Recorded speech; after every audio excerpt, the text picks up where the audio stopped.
seconds. Sip and save. Ultra Tune. And quits.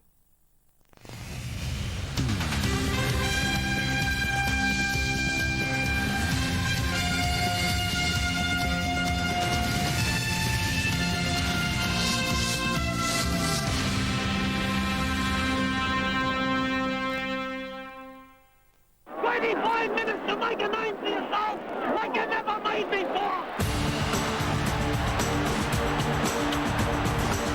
If he kicks this goal, Hawthorn are in the grand final.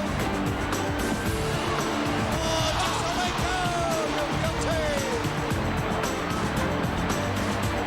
Here is the magician at work. He should kick it. Up he comes. He kicks on.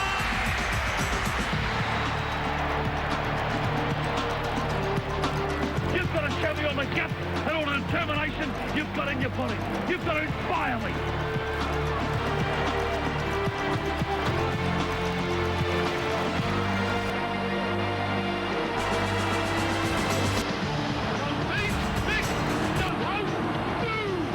At least you can come up and say, I did this, or I played on. At least I did something.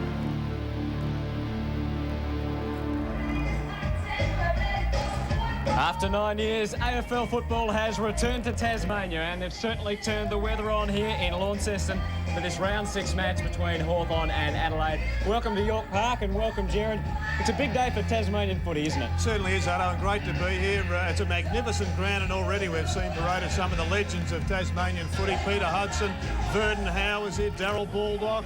And I guess when you consider Roy Kazali was also a star here from Tasmania, and he changed the name of the Hawks from the Mayblooms to the Hawks. There is a very big impact here for this historic match. You have a look at the ground size, not a lot different between the MCG. York Park slightly bigger in overall surface area, but for all intents and purposes, about the same as playing as the MCG. So York Park looking a real picture today for AFL footy. The PA is certainly working, I can tell you that. A big day for Sean Wren too, because he plays his old side. Unlike Aaron Hamill, he doesn't have to go home to his old venue to play, so that might make it a bit easier. They're still asking him, though, about the question about why he left, and was it anything to do with the old car wash? Let's get beyond that. I've put that way behind me, and it's not an issue to me. And certainly the car washing wasn't an issue to me. You don't leave a footy club because you wash car. You know, that's crap. You know, I did it because I wanted my career to extend and I wanted the hunger back. Now I feel like I've got it. I sort of get the feeling that no one's qualified to be in my shoes. You know, there's only one other bloke in this competition that has been through me, and that's what I've done, and that's Schwartzy, okay? So when I go through what I have and I make a decision for my own good and my own footy career, well, that's my decision, and I don't think I have to answer to anyone today.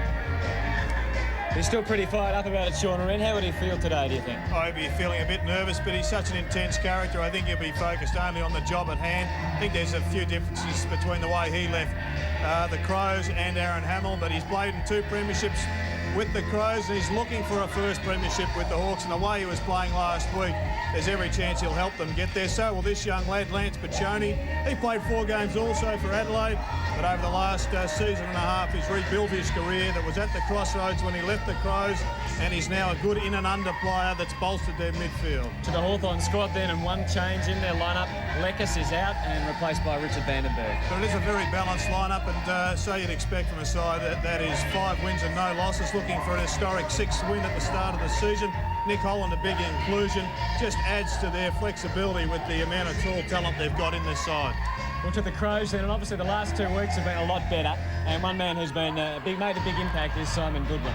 Well, he has been in All-Australian form, recruited, selected as an All-Australian last year, and he'd probably be leading the Crows best and fairest, just accumulating possessions at will, seemingly, in the middle of the ground, and has also kicked a few goals, but not as many as Peter Vardy, a notable absentee today. But goals are probably where they're going to swing on this game. Can they find a multiple goal kicker that will enable them to kick the 14 or 15 goals they'll need here in good conditions? Well, one of the players who has kicked 3 goals is Brian Benkin. He came on last week and did the job. He was last week's solution. There's no guarantee he'll be this week's solution, but he took some telling marks in the third quarter last week to stretch the lead.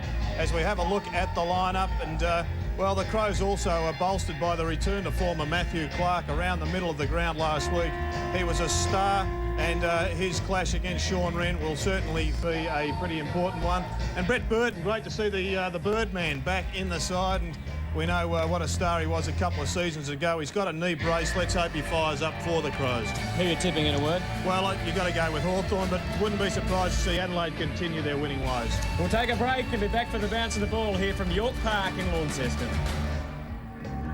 How many times can one be humiliated? Hawthorn and Adelaide today, coming here from York Park in Tasmania, and this is one of Tasmania's favourite sons. The great Peter Hudson, recently named at full forward, pushed aside Jason Dunstall in the Hawthorn team of the century. 129 games with the Hawks, averaged 5.5 goals a game in 727 goals. 4 times he reached 100. And here at York Park, we've just had the anthem. Both teams were lining up, and now they break and get ready for the start of this game. Kevin Bartlett joins us, another legend of AFL footy. Good afternoon, KB. Good afternoon, Anthony, and also to Jared. It was just great to see those great champions going around in Darryl Baldock and Peter Hudson and Royce Hart and Barry Lyons. It was just great to hear for the crowd today. Robert Dippy at Medico, speaking of legends, is down on the boundary line. York Park, and have you got me now? That's it. Terrific day to be part of this today. Launceston's certainly a party town today. Beautiful weather. The ground is in superb condition. You might as well be at the MCG as far as the conditions of the ground is, and obviously seeing those great champions pass here, KB, Royce Hart, and of course Peter Hudson, who I did play with back in 1975, a long time ago. But we'll keep you up to date with things down here. And boys, for Adelaide on the bench, we'll have Matty Clark, Matty Sher, Scott Welsh, and Chris Landums to start off there. And for Hawthorn, Shoney, Vanderberg, Tim Clark and Matthew Dent. Have a great call, guys. Good on you, Dip. And before you go, it would seem as if half the team of the century from Hawthorn is here today. Yeah, there's a few guys here, of course, Calvin Moore and Buccaneer and Gary Ayres, of course, and yours truly. And what a great night that was. But to see Ayres against his old side, I'd like to see what happens here. We should say good luck to Stuart Bone, who's playing his first game for Adelaide, recruited from Norwood. And he'll be lining up in the 18. We congratulate Kerry, Britain and Burnley. Who are you tipping, KB? I'm tipping Hawthorn. Their form this year has been absolutely fantastic. No doubt about that, on top of the AFL ladder. And, of course, we've got Wren playing today against the Adelaide Crows. He's just a legend back in Adelaide. And today it gives him an opportunity to really strut his stuff. I saw him in his last game, and he was just absolutely fantastic. He was in superb form, booted goals up forward, did very well in the ruck. And I dare say, playing against his old side today will be something special. He won't have it all his own way, though. Matthew Clark was a star for them last week against the Kangaroos, and well, he hit some form taking marks around the ground. Nick Holland's going to be a big inclusion for the Hawks, so he's been selected the last 3 weeks and has dropped out. He's had that osteitis pubis problem, and finally he makes his return to the lineup. Well, Rhett Biglands is going to start in the ruck. Already, boys, it's man on man here. The Crows did it successfully against Carlton a couple of weeks ago and against the Roos, and I reckon the Crows are going to play man on man throughout the day. Thanks, Dipper. We saw Stuart Bound down there at full back on Nathan Thompson. That's a big ask in his first game. Crady's right into it already, boys. Jeez, he's bouncing around like Cassius Clay there, KB. I know you're a great boxing fan.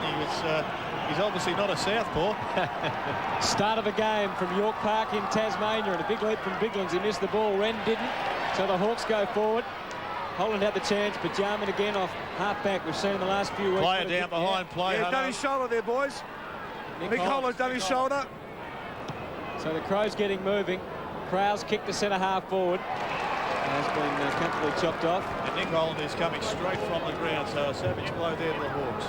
Just having trouble hearing you there, Jared, as the Hawks start to move it around the outer side of the ground. Dixon goes very wide. Diving effort down there. Thrown out almost by Crawford. Harpert over the top of it. Goes back across the half-back line. Hayes kick up onto the wing. And the mark taken for the Crows by McGregor. Lays it off to McLeod. and the Crows a chance to go into attack through Jarman. And Jarman has the job of picking up Crawford, starting on the half-forward line. And, of course, Darren Jarman across half-back to Robran, comes through the centre square, goes wide, and there's Rhett Bigland's marks. Inside the centre square, so the Crows pump the ball inside 50. Some pushing and shoving down there. I thought there was a shove out, was not seen. It was taken by Hart. Here's a chance, quick snap, and Tyson Edwards has hit the post. Nick Holland, boys, straight in the rooms, obviously dislocation in that shoulder, and Matthew Dent has replaced him. We have a look at it. Just going to lay the tackle. Oh, yes, he's just caught him under the jumper, and the momentum has just popped that shoulder. So that's a savage blow to Nick Holland. He'll be, well, that's a real problem. It could be a 4 to 8 week injury, and particularly just coming back to today. Harford as the Hawks stream out of defence. Chick under some pressure from Biglands, but lays the pass off in the path of Bowyer, who takes the mark. Now the Crows on the ball, the Hawks yet to score. And they've already lost Nick Holland. Thompson leading up the centre half forward. Harford leads into some space, but it was a good kick in the end. Johnny Barker was right on the line. So he takes the mark. Crode pushing into the pocket. Dixon close to the boundary line. Goodwin. It's all the Bowyer. Happening there from Sean Wren. It was. He kept Biglands away. Now is he off? Well, the umpire hadn't been play on, but he lets it go on. Jarman gets back in the long sleeves to take the mark. And already there appears to be a trap for all players in that the ground looks perfect, but it's pretty lush, and we've seen a couple slip over, and I wonder how many have brought the screw-in stops down to Launceston. And Stevens found Benke inside 50 again. Loose ball. Chance for the Crows, who have been very good across half-back, with Darren Jarman already showing out across half-back. Chance now for Rawlings, taken to ground. Dent's in there as well, and Dent will see the ball over the line for a boundary throw-in. Mark Beckley is running with Daniel Harford. Both have been in particularly good form this season. Darren Jarman already with 3 possessions. He has been a real accumulator across that half-back line. Harford's got a couple of handballs away early in the piece. Beckley yet to touch the leather. So it's take 2 for the boundary throw-in. Sean Wren and Biglands to lock horns. Over the top came Beckley. It's all tied up, and Goodwin got the kick away, but the whistle is gone, and the free kick is going to the Hawks. And Sean Wren will take it. So a couple of early touches will lift the confidence as Wren comes away from half-back. Long penetrating kick. Oh, another Barker slip. went to ground, lost his footing. Jarman again cleans up across half-back. Goes wide to Robran, his partner in crime, comes away from the centre wing to the half-forward line. The kick's a shocker. And Sean Wren building that wall across half-back. Tony Woods, handball. Rocketed actually across to Bowyer. The handball wasn't good, but plenty of time to centre wing.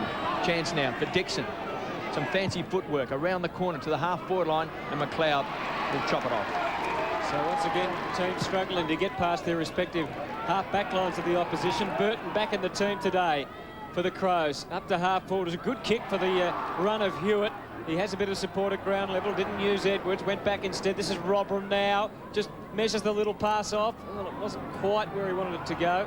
Hawks defence took a chance by kicking it off the ground. And that chance could prove costly with Darren Jarman to line up.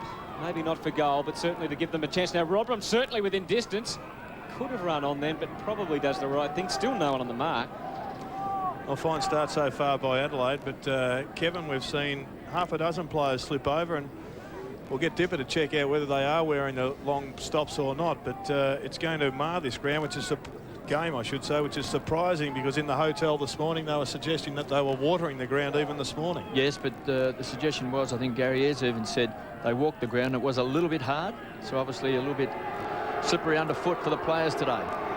Well, this is Robran to try and get the first one on the board for the Crows. He's made pretty good contact with it, but he's just across to the right, and it's a behind. So Be a long time in AFL footy, Hutto, since a player lined up with the limb of the tree behind the goal, behind the goal mouth. Usually it's a stand number or a yeah, aim for the big tree or a bit of sponsorship, but now it's the large tree. It's a golden poplar. It's the poplar, that's right, that was so famous around the Grand Prix track in Melbourne.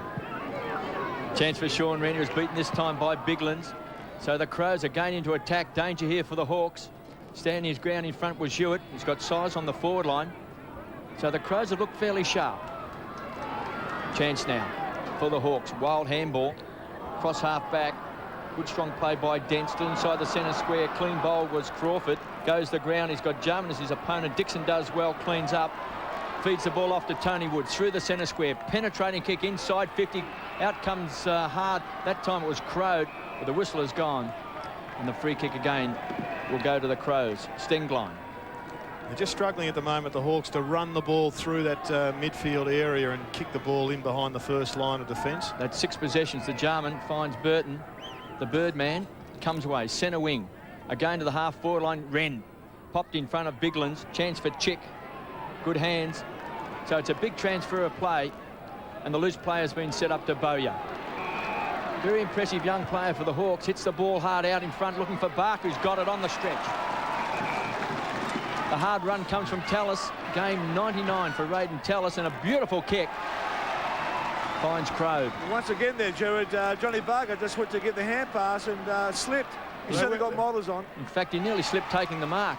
And Crawford. They wearing Moulders, Dipper? Yeah, they're all wearing Moulders, Gerard, and as you mentioned, they have been watering the ground, but, well, we'll see what happens throughout the end of the day. I'll see how many players will change their boots a quarter time as we see Crawford line up for his goal. It's amazing. Players these days, they go out and have 20 minutes out in the ground as a warm-up. You would think then, Dipper, they'd know that you'd need long stops in these conditions. Crawford from 45 metres has pushed it left. Kept alive, Burton. And just belts the ball out towards the wing. Puts it over the line on the full.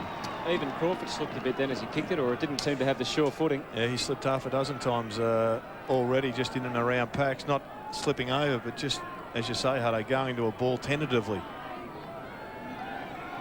So Dixon, he goes short as well, but the Crows able to get back and push it towards the boundary line. Bickley doing the hard. Well, thrown out by Lord, and the umpire saw it that way.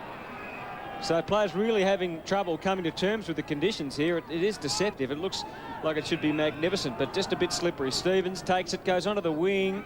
Oh, he just put a bit too much on it, but gets McLeod. Good running too from Ben Hart off half-back. Now the Crows can go into attack. A couple of bounces, sets it up for Smart. Just had too much on it. Hay again coming out to spoil, and his follow-up work is pretty good. Had good support off half-back. In the end, he did it himself. Then Jonathan Hay can go for a run if he wants to now. He waited a bit long. The kick was half run down. This is Goodwin. Uses Jarman again. Goes short. Burton, good body work. Took the mark. He threw it over to Rashudo. Throws it back. He's got McLeod in the middle. He played on and then lobs it down. It was a weighted kick meant for Benke. It was solid at it. Hay came from the side. Play on Smart. Still he goes. And was that out in the full? It was. And it came off a Crow boot. It was smart play. One of the Hawks smashed the ball into one of the Crows players' feet, and it rebounded out in the full. Bowie goes wide and finds Thompson. So he just casually runs the half back. Pumps the ball back. Here's a chance for Dixon from behind. He's got to hit the pack hard. Jarman just winning the ball at ease across half back. Sets it up. Bickley, and the run comes from Robran. Looks like he's in good touch to the half-forward line. It's a great kick. And the mark has been taken for the Crows. Yeah, it's beyond the joke now, boys. A lot of players just slipping over. And that is McGregor. They've almost gone the way of the dodo bird, the screw-in stops, it seems, in the mind of a current AFL footballer, Dipper. No one too keen on wearing the screw-in stops, and they are opting for comfort ahead of surety, but on this occasion it is going to detract from their performance. McGregor looking for the first goal of the game. Hawks yet to score. Adelaide Crows 2 behinds. McGregor should kick a goal from right on 40, and again he's pushed it left. Poor kick and through for a minor score.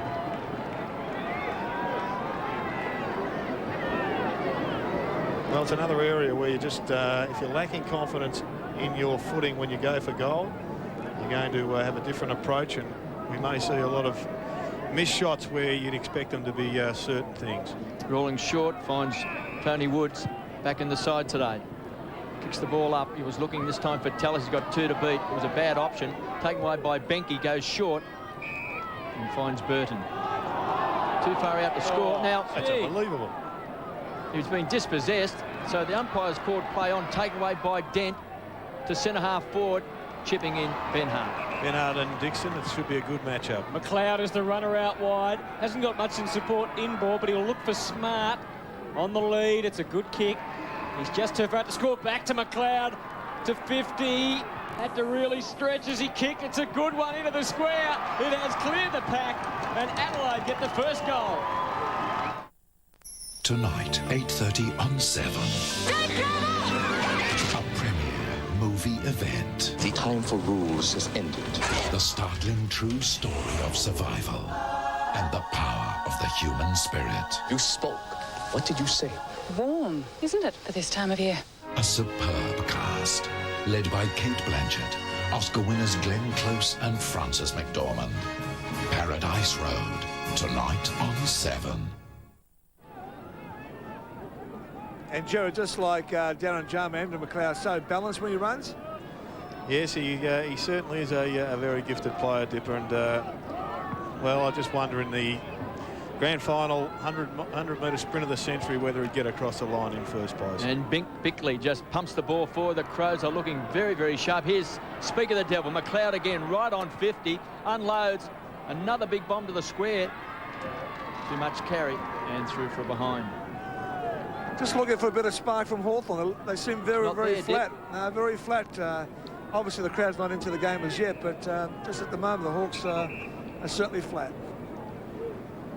1-4-10 the Crows, the Hawks yet to score.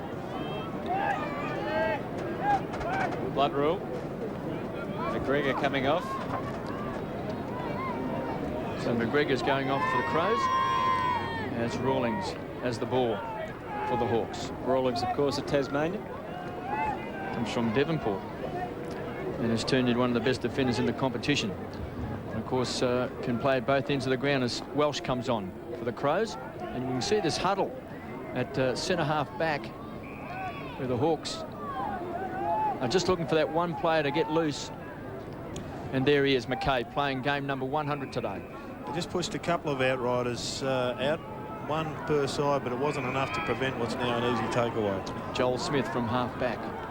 Now, Crows on a very long lead. That's been ignored because he's gone even shorter and finds Dent.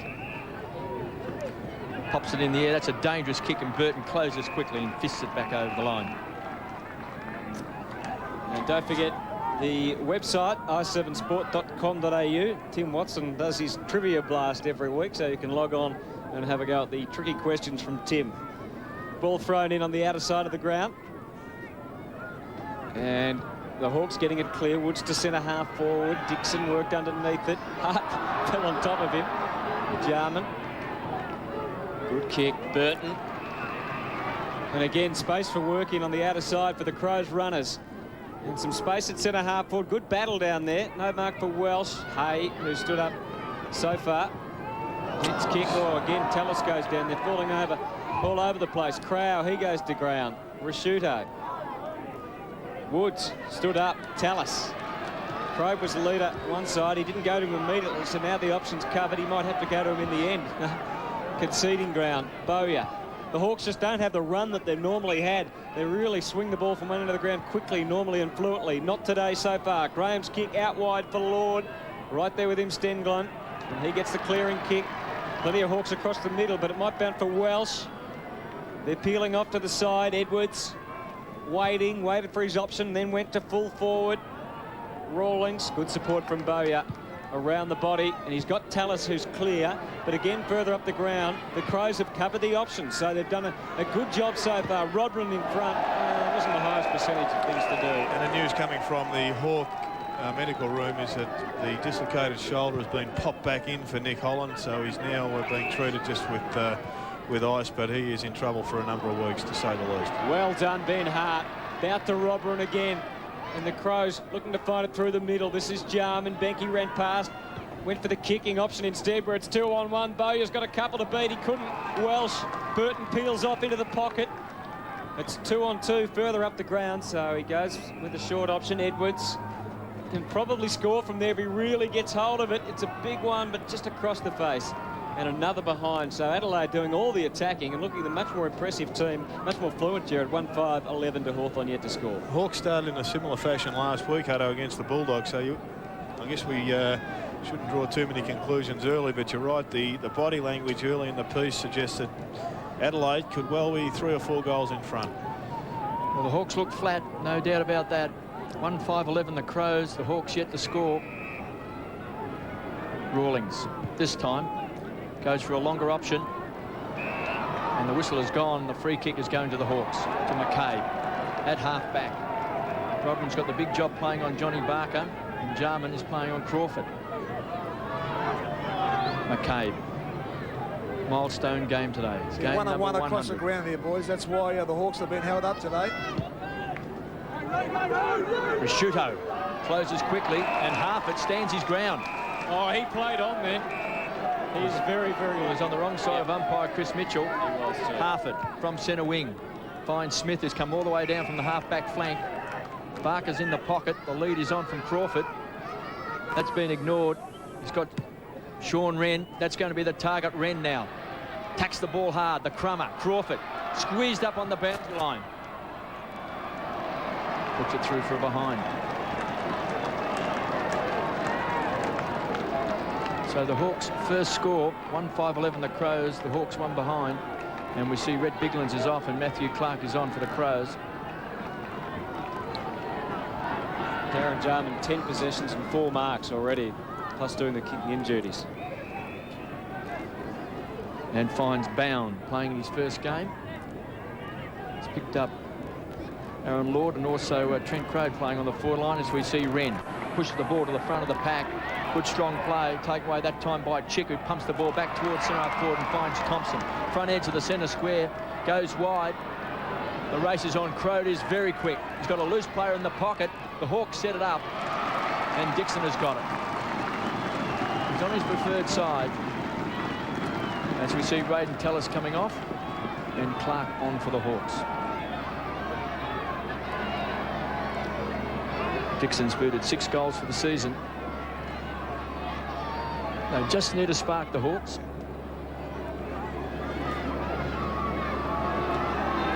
Plenty of goal space open for the left footer. Dixon from 35 metres starts to bend it back. Hammers it home. Likes what we ordered, wasn't it? If you've ever taken on a big job around the house, Well done. It's on plaster and there are holes. you'll know that getting the right advice Got to start with that. is what really saves you money. It's good value and there's a great range of colours. And a whole lot They're more. washable. They come in a whole range of colours also. Because the only thing better than knowing you did it yourself Your dad did a few yards, but I knew you could. is knowing how much you saved. 9 out of 10 saves you more. So the Hawks have finally got a goal on the board. 1-1-7, Adelaide 1-5-11. We're more than midway through this opening quarter from York Park in Launceston in Tasmania. Clark immediately makes an impact at the centre bounce. Burton couldn't take it with him. Bowyer could. And some space ahead of Sean Wren here. A couple of leads into the pocket. He went for the central lead. It was a strong one from Crowe. Bowen made the spoil. It was a good spoil too. Jarman, another possession. Out wide, a couple of Crows out there running with it. Burton again has plenty of options. He just goes for a high long one. Benke, front position, over the top. Rawlings made the spoil. Joel Smith out to Bowyer. Just starting to run the Hawks. It's what they were lacking early. Goes, oh, good kick to Thompson. And he just found it in time. The ball was wobbling around in the air, but Thompson found it. He's within range if he gets hold of it. Well, Bowyer's killing him across half-back. He's had 5 marks and 11 possessions. Goes for the short pass, and Barker it is. Who hit it pretty hard and takes the mark well within range now. Now, last week, KB, we saw Barker move the ball from left to right almost as his natural kick, and this has set it up perfectly. Whether or not he can do it at will is another question, but it does tend to move that way when he kicks. So both teams using the interchange bench quite a bit. We know that Holland's off with injury. Tony Wood's having a rest at the moment for the Hawks. Biglands swapped with Matty Clark a few minutes ago for the Crows. And here's John Barker. Put the Hawks in front. If he can kick accurately, it's close. Oh, great kick from John Barker. Bach, Beethoven, Beetle, Bosch, Brunhilde, Brahms. Notice how everything good that comes from Germany starts with a B? Introducing Burgermeister, McDonald's great new taste of German-style crumbed pork and fresh coleslaw on a long, home-style bun. It's a beauty.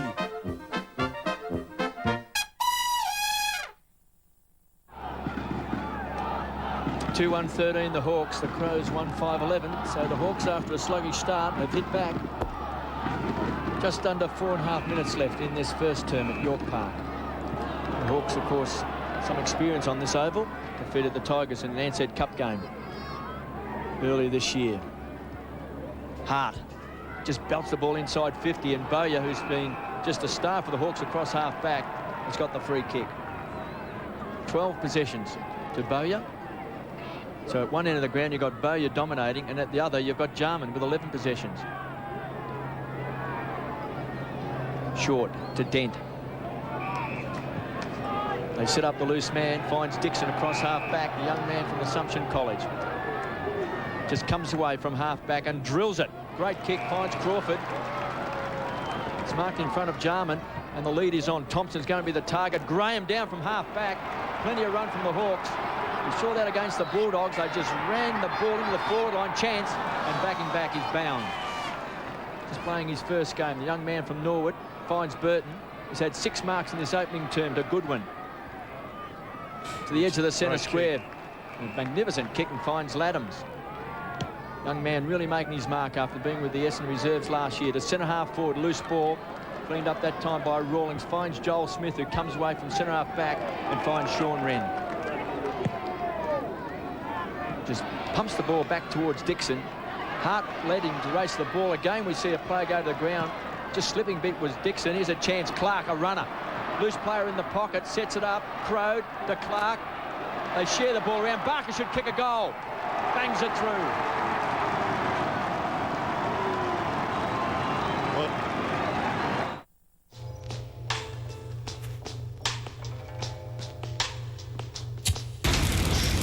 Every cigarette is doing you damage. Every time you inhale, tobacco smoke condenses in your lungs to form tar. This is a healthy lung. And this is the amount of tar a pack-a-day smoker breathes in every year. Every cigarette is doing you damage.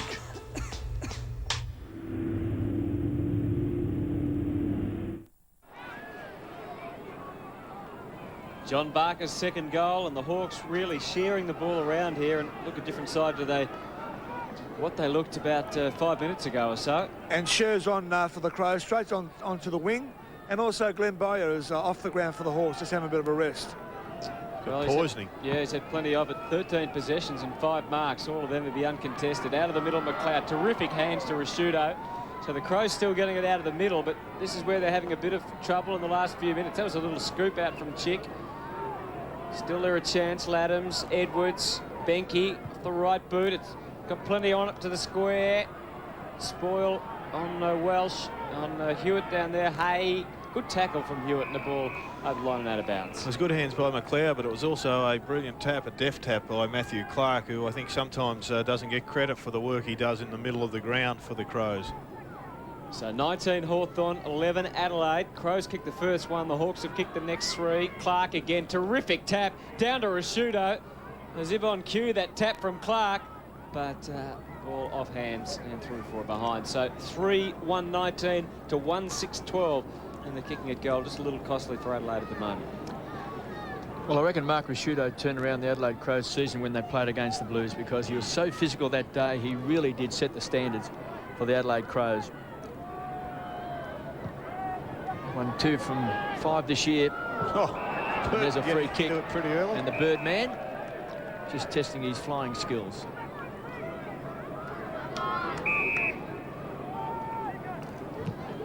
Vandenberg, who's come into the side today. And we've already noticed that Nick Holland has left the field with what appears to be a very serious shoulder injury. First minute of the game is Benke. Pumps the ball long, deep into the forward line. High flyers, they need a loose player. And a crummer, they'll get a ball up. Dipper, who would you suggest the crowd is supporting at the moment? Nobody at the moment. They're pretty flat. I think the main support is obviously for the Hawks, but look, the crowd's certainly not right into this game at this stage. Hawks by 7 points. Big chance for the Crows. Just a ball up just 20 metres out from goal. Now we've got Matthew Clark and Sean Wren. I think the crowd's still in awe of all the players out here. Clark started on the bench. Good enough to get the hand pass away. Check. Swoops on it, just paddles the ball along in front. The tackler was McLeod. Going in hard was Benke. Crunch, bang, sure, straight off the interchange bench to the front of the goal square. Big chance here for the Crows. McGregor couldn't take the mark. McGregor at ground levels got it. Got his foot to the ball. Finally forced over the line and through for a behind by Clark. So the Hawks 3-1-19, the Crows 1-7-13. As Rawlings brings the ball back into play, and Benke has really been throwing his weight around. Dixon's got it now on the wing, and the Hawks, this is more like their normal style, the quick transformation of play, but the fumble from Crawford allows Jarman in, and now the Crows can work it back down the ground. So a pretty interesting contest here at York Park in Tasmania, in Launceston. 16,000 people watching on. It looks like, no, he won't get a ball up. The umpire let it flow on. Edwards with Joel Smith bearing down. Got it up to Benke. Vandenberg opposed to him. Benke again, he's good at those contested marks. He wanted to get the ball moving at all costs. McLeod up against the line, went for Smart. McGregor stayed behind. This is Wren. Now Graham Piccioni, and the Hawks can run through centre half back. The option is Harford. Good kick. Bickley couldn't spoil in time. So Harford to take it on the wing. Ben Dixon having a pretty fair quarter for the Hawks. Goes in short to Piccioni. Dixon's loose at centre half forward. He's still loose. Piccioni hasn't seen him. He's still on his own. Now he has to lead away to his left. Thought it was the car horn for a minute, but it was the siren here at York Park. So it's quarter time. A pretty enthralling battle here between the Hawks and the Crows as they're both trying to adjust to new circumstances, Jared. Yeah, very much just the difference on the scoreboard doesn't reflect, I think, the evenness of this game. If the Crows had have kicked a little straighter, they'd be in front. The Hawks lead at quarter time by 6 points. Sevens Football Telecast. Proudly brought to you by West End Draft. West End, your thirst. Burgermeister.com.au from McDonald's. And Mitsubishi Motors. The Crows and Port, can they both survive? If you think that's harsh, listen to this man. It won't be viable to have two teams. Soaring salaries could be the knockout punch. Why two teams in one town don't add up. The facts on 7 News. Hello? Yeah, look, I want to quit smoking. Sure, well, you've taken the first step. That's great. Planning ahead is really important. And I can send you a quit book if you'd like. Make World No Tobacco Day, May 31st. Yep. Your day to quit. Tune up and save with Bosch, Australia's largest range of Bosch ignition parts, spark plugs and leads, single plugs from $235. Bendix, the best name in brakes, 4-wheel drive brake pads from $49.95. Valvoline XLD, 6-litre gold label premium motor oil, bonus bottle $13.99. Munro SensorTrack, comfort and control for most popular vehicles from $129. At Repco, we know what it is, we know where it goes.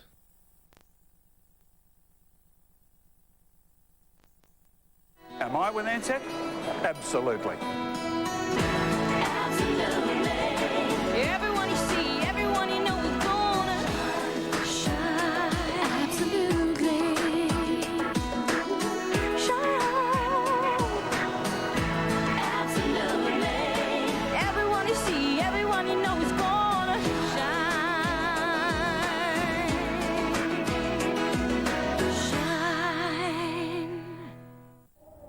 Ooh, brace yourself for winter.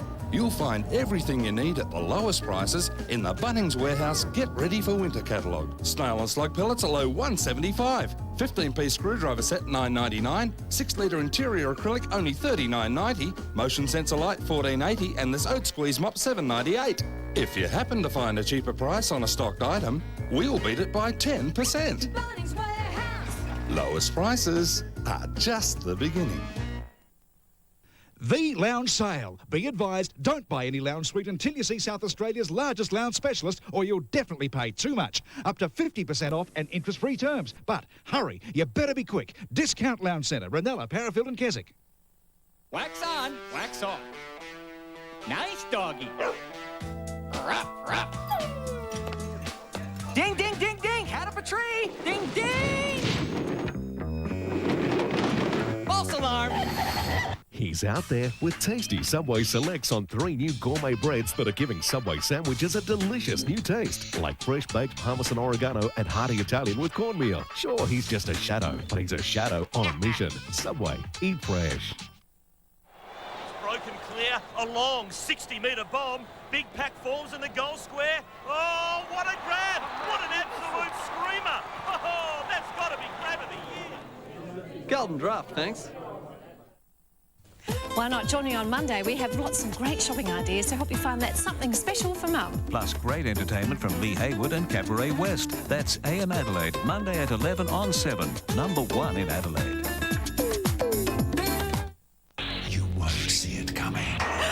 You won't expect how it will unfold. Jumping to the wrong conclusions like that. When you realise the truth, Don't believe it. it will take your breath away. You're insane! Tuesday on All Saints.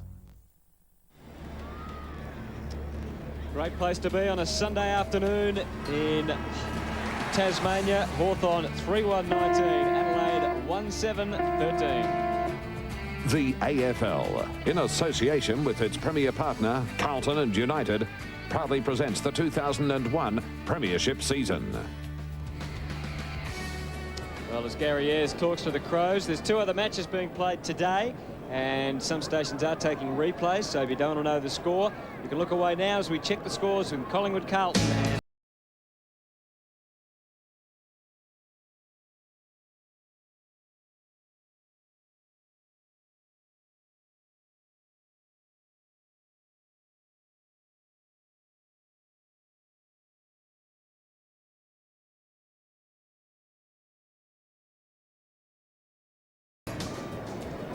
Not surprisingly, Jared, at quarter time, the Hawthorn players, and I guess the Adelaide players, well, I haven't seen the Adelaide players do it, but the Hawks are certainly changing their boots. Well, the Adelaide players weren't slipping over anywhere near as much as the Hawks, and I guess it just makes you question the use of that warm-up, where they go out to experience the conditions, and yet they've suffered, I think, at least for the first 30 minutes, by not changing the boots. Well, they're out in the ground for a good 20 minutes, I reckon, the Hawks having a kick, and you would have thought, Jared, that they would have tested the ground when they were out there.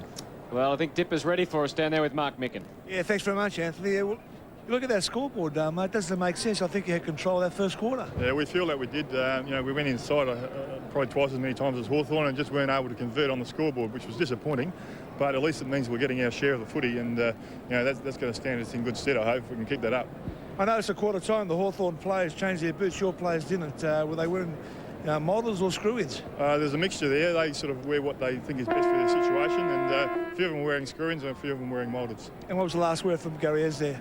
Oh, just to keep at it and just to make sure that we're a bit smarter when we bring the ball inside 50, so that we don't just bomb it and play into their hands a little bit. Thanks for your time, Mark. Mark Micken with Dipper, former Adelaide captain. 3-1-19 Hawthorn, Adelaide a 1-7-13 as we get ready for the second quarter. Sean Wren in the first quarter had 6 possessions, a couple of marks, but didn't get hands to the hit-outs too many times. Matthew Clark did guide a couple down. Second quarter underway from York Park in Tasmania. That hit-out clearly went to Wren. Pachoni gets them up to centre-half forward, so the Hawks attacking first off. Jarman had lots of it in the first quarter. Stevens towards the boundary line. Thompson trying to keep it in. He did that very well. Floated the hand pass for Crode. Has the time to wheel round. A couple of players inboard. Woods. Crawford. Steadies. Goes for home. Great kick and swinging back beautifully. And Crawford finds the middle for the Hawks' four. And finally, the local crowd here starts to roar. I think they were pretty excited to see the Brownlow medalists wheel around and kick a goal. I think they've been in shock a little bit, Hutto. Most people here, I think, expected the Hawks to bounce out and just dominate this side, but dominate this contest. But the Adelaide Crows have been, I think, the superior side on the day, but very quickly being equalised by a fast-running and improving Hawthorn.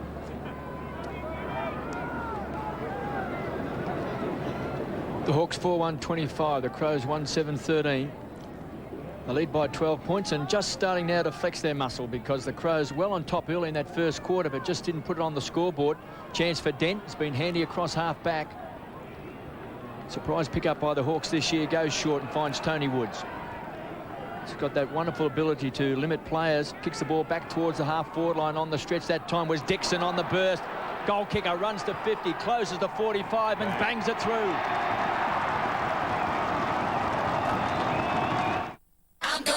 Tonight, the real moment of truth is here. Popstars live in concert. Starting at 6:30, a 1-hour special featuring an exclusive showcase performance by Scandalous. You be the judge as they perform a sample of their forthcoming album, Startin' Something. Plus, see special solo performances from your favourite Popstars finalists. Popstars live in concert, a special 1-hour final. Tonight on 7. 31 plays 13. Adelaide, can I just say we're seeing some great tap work, and it's because the umpire's bouncing is first class at the moment. And that was Clark again providing the ball out of the middle, but it's, well, last time, the same with this time, that it's cross half back, and Hawthorn winning the footy and starting their move into attack. Joel Smith. Rawlings pushing down on this side of the ground. Goes shorter than that to Woods. Through the middle to centre half forward. Dixon's there. Thompson crashing to the front. Crawford, I think that was a handball. Clark couldn't trap the footy. The Crows should be able to get it away now through the centre of the ground. Rashudo's hand pass. This is Hewitt, well up the ground. He followed his opponent in Rawlings down the ground. Sure goes for a little pass. It's just a little bit up in the air. And Graham comes along to take it away for the Hawks and clears it out to Piccioni. So quickly the Hawks turning defence into a pretty good attacking move. This is Crode. Sets it up. Into the pocket goes the lead from Barker, and so often he leads into that pocket. He can convert from there, although this is a long way out from goal. Rawlings is pushed down again into the square. I think that's where the kick might be aimed for. Can he set himself and take a big grab? No. Hewitt getting back to compete, and it's out of bounds. We saw the Hawks against the Bulldogs, Jared. They've got this ability now to set up the loose player, run hard out of defence, and you see Rawlings playing in defence. Next minute he's down in the goal square. So a big chance for the Hawks on the boundary throw-in. Loose ball. They're going to kick a goal, and Rawlings has kicked it. It was a smart tap by Thompson. The Mitsubishi VRX is the quickest Magna ever.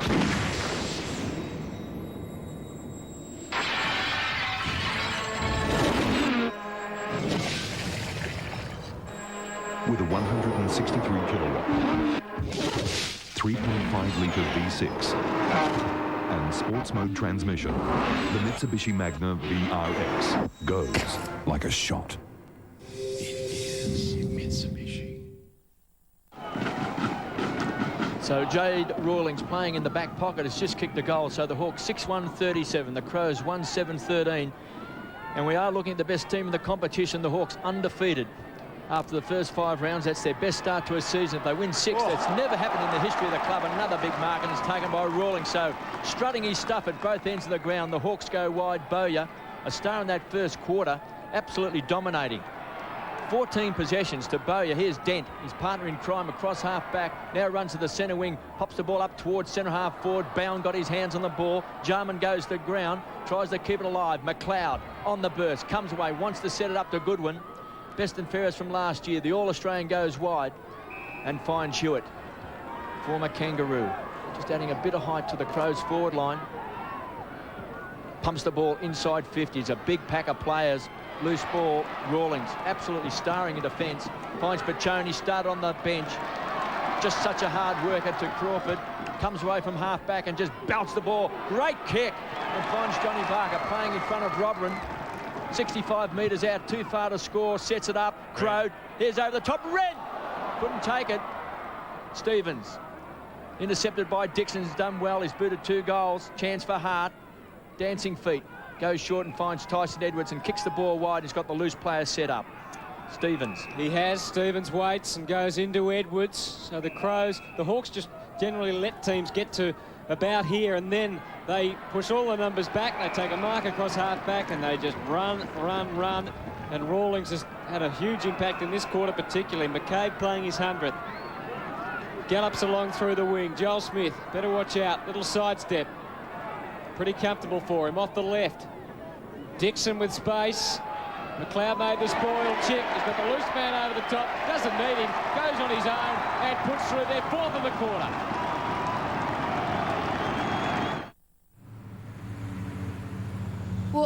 always thought that you had to take your new car back to the dealer to get it serviced. But this friend of mine said that she gets hers serviced at UltraTune. They use all of the right parts and the price is fixed. Hey, they sound pretty good to me.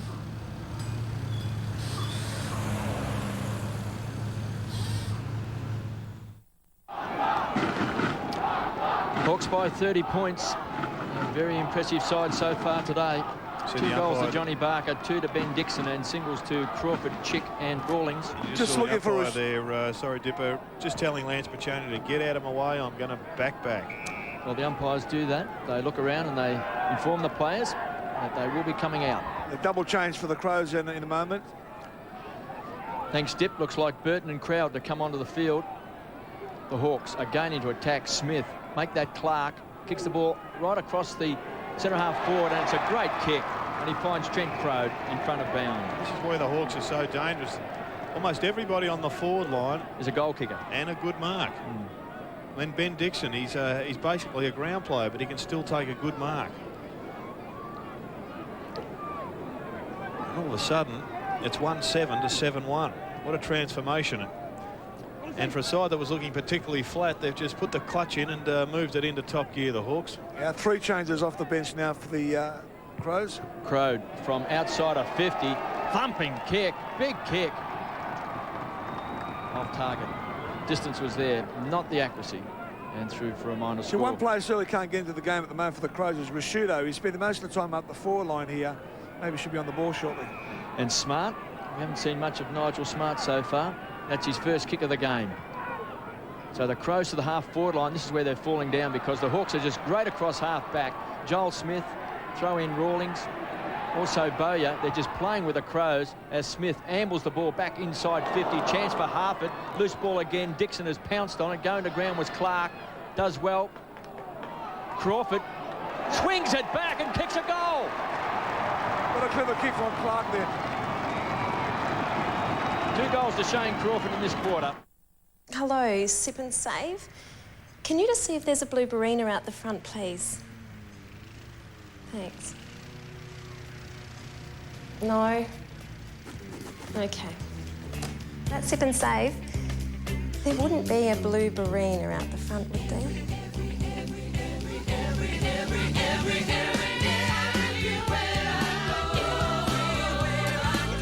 Hello, Sip and Save. Perched down there right in the goal square. 8-2-50 to 1-7-13. Can Adelaide do anything to stem this tide? They're winning the ball out of the middle, so that's not the problem. That's what happens next. Rashudo playing across half forward. Takes the mark. Benke leads. He went shorter than that, and that's okay. One over the top. And the mark taken, I think, by Crowell. They just have not been able to penetrate across the half-back line, and it's their half-forward line, and it's too simplistic now to say that it's the half-forward line of the Crows, because essentially it's all the defenders and the midfielders of Hawthorn getting down there. It'll be a 6-on-3 situation. Yeah, they're the best at it, no doubt about that. Crowell right to the square. They needed someone to stand up and take a mark. Rashudo being tackled, the ball stuck underneath there. Bowyer makes an attempt to get it out. Piccioni, and the Hawks can run from here. Clark kicks for Crowd, kicks well. Try to keep the arms free so he can get the ball moving by hand. Instead, he can run with some good shepherding by McCabe. And Crowd can go along, down a big Wren, over the back of the pack. Crawford jagged the last one, this time by hand for Chick. Terrific play by the Hawks, and Chick gets boot the ball for another one. What a sensational, about 10 minutes of play it's been for the Hawks since the quarter-time break. Well, we see Crowd here pushing the ball once again deep into attack, and this time they've got Wren giving the contest. Crawford at ground level, and together with Chick, they've combined for another goal, but it was once again, it was the defence that set up that goal. They just run too hard, Jared. I just noticed young Clark was involved in the play up here in the back pocket, and he, when they kicked that goal, he was about 20 metres out from goal. He ran the full length of the ground. So the Hawks 9-2-56, the Crows 1-7-13. Hart across half back, the Steng line. Tough playing in defence today for the Crows. Finds Edwards on centre wing to the half-forward line. He's trying to set up, looking for Benke, the high flyer. Hawks defence standing up magnificently. Rawlings just couldn't quite break the tackle. Chance now for Tyson Edwards. Sets it up, the loose players, McLeod. Can he kick a goal? He should run inside 50. McLeod unloads, gives it both barrels and kicks a goal.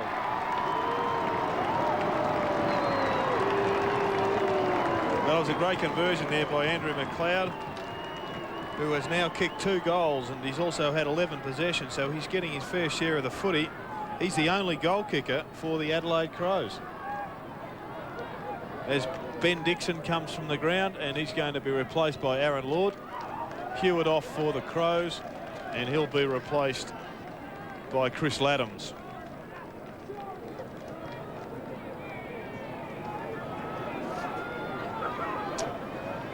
So McLeod kicking Adelaide's first goal of the second quarter, and they need to get a couple more just to be respectable at this stage. The Hawks an avalanche in this term. Been terrific stuff. Clark has been trying to get the ball forward for the Crows.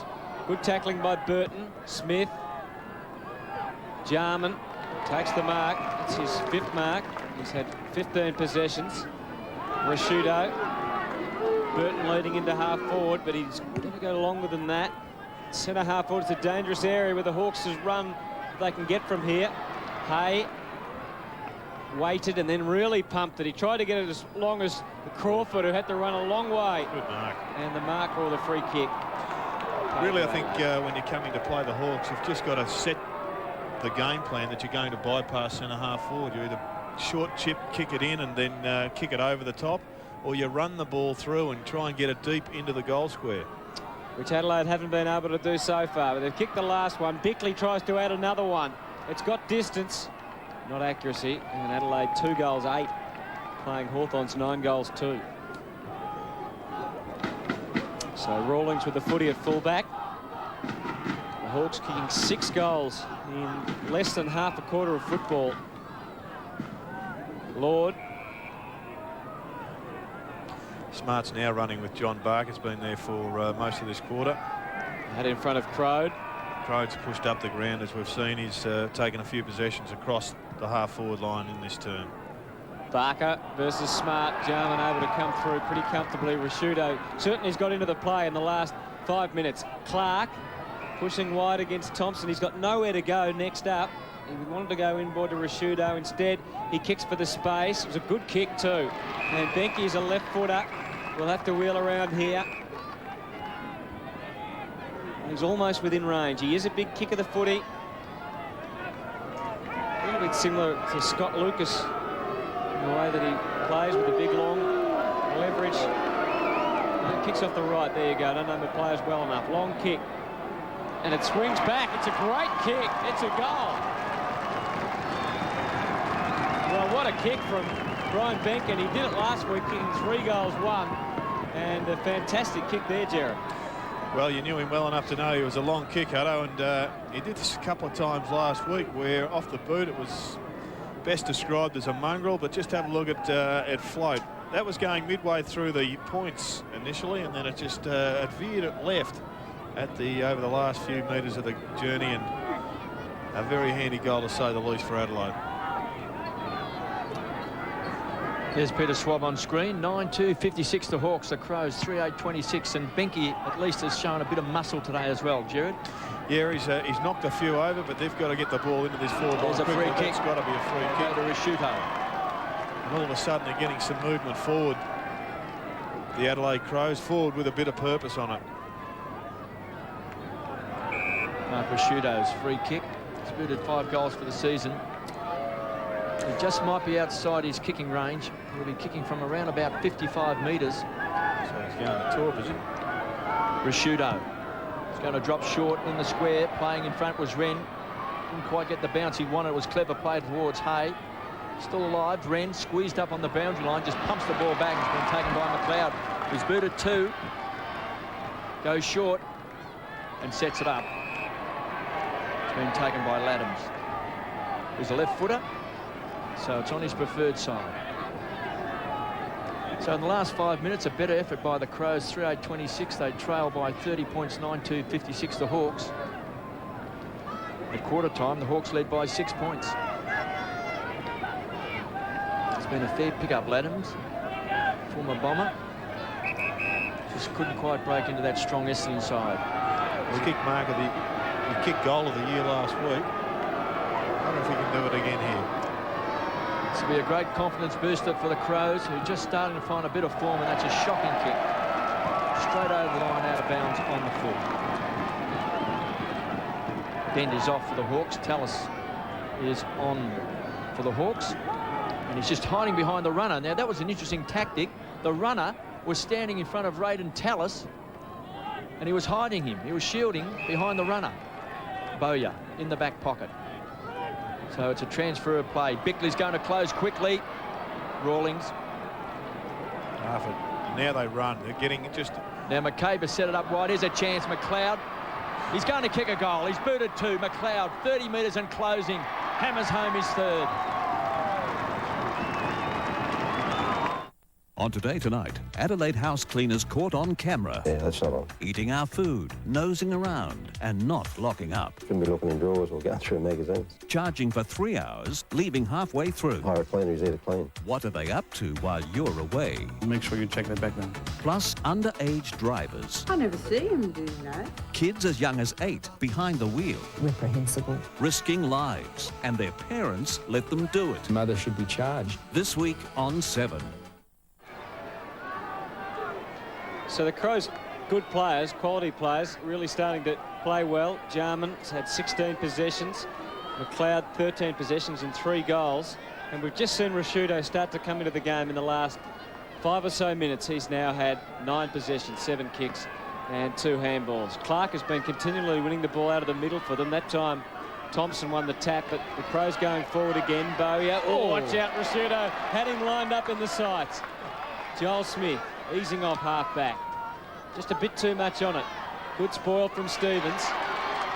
And a little short pass from Edwards is okay. Goodwin off the left. And a long-rangey kick.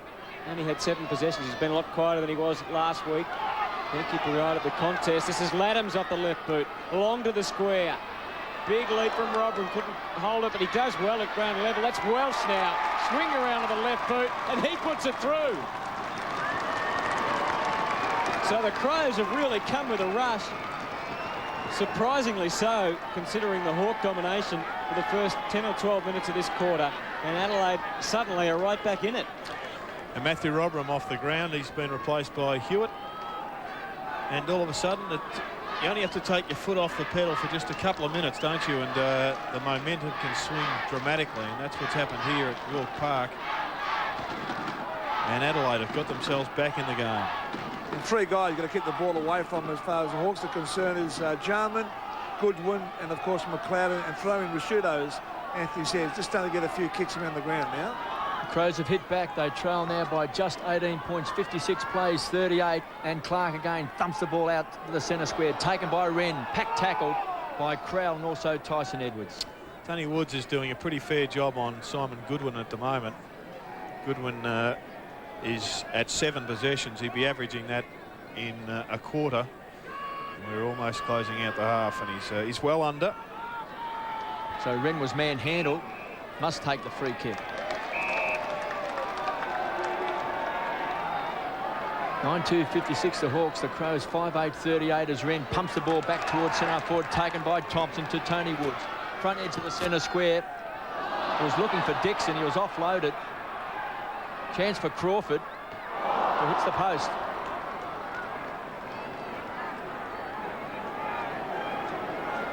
Two goals, 1 to Shane Crawford. All of his scoring shots coming in this second quarter.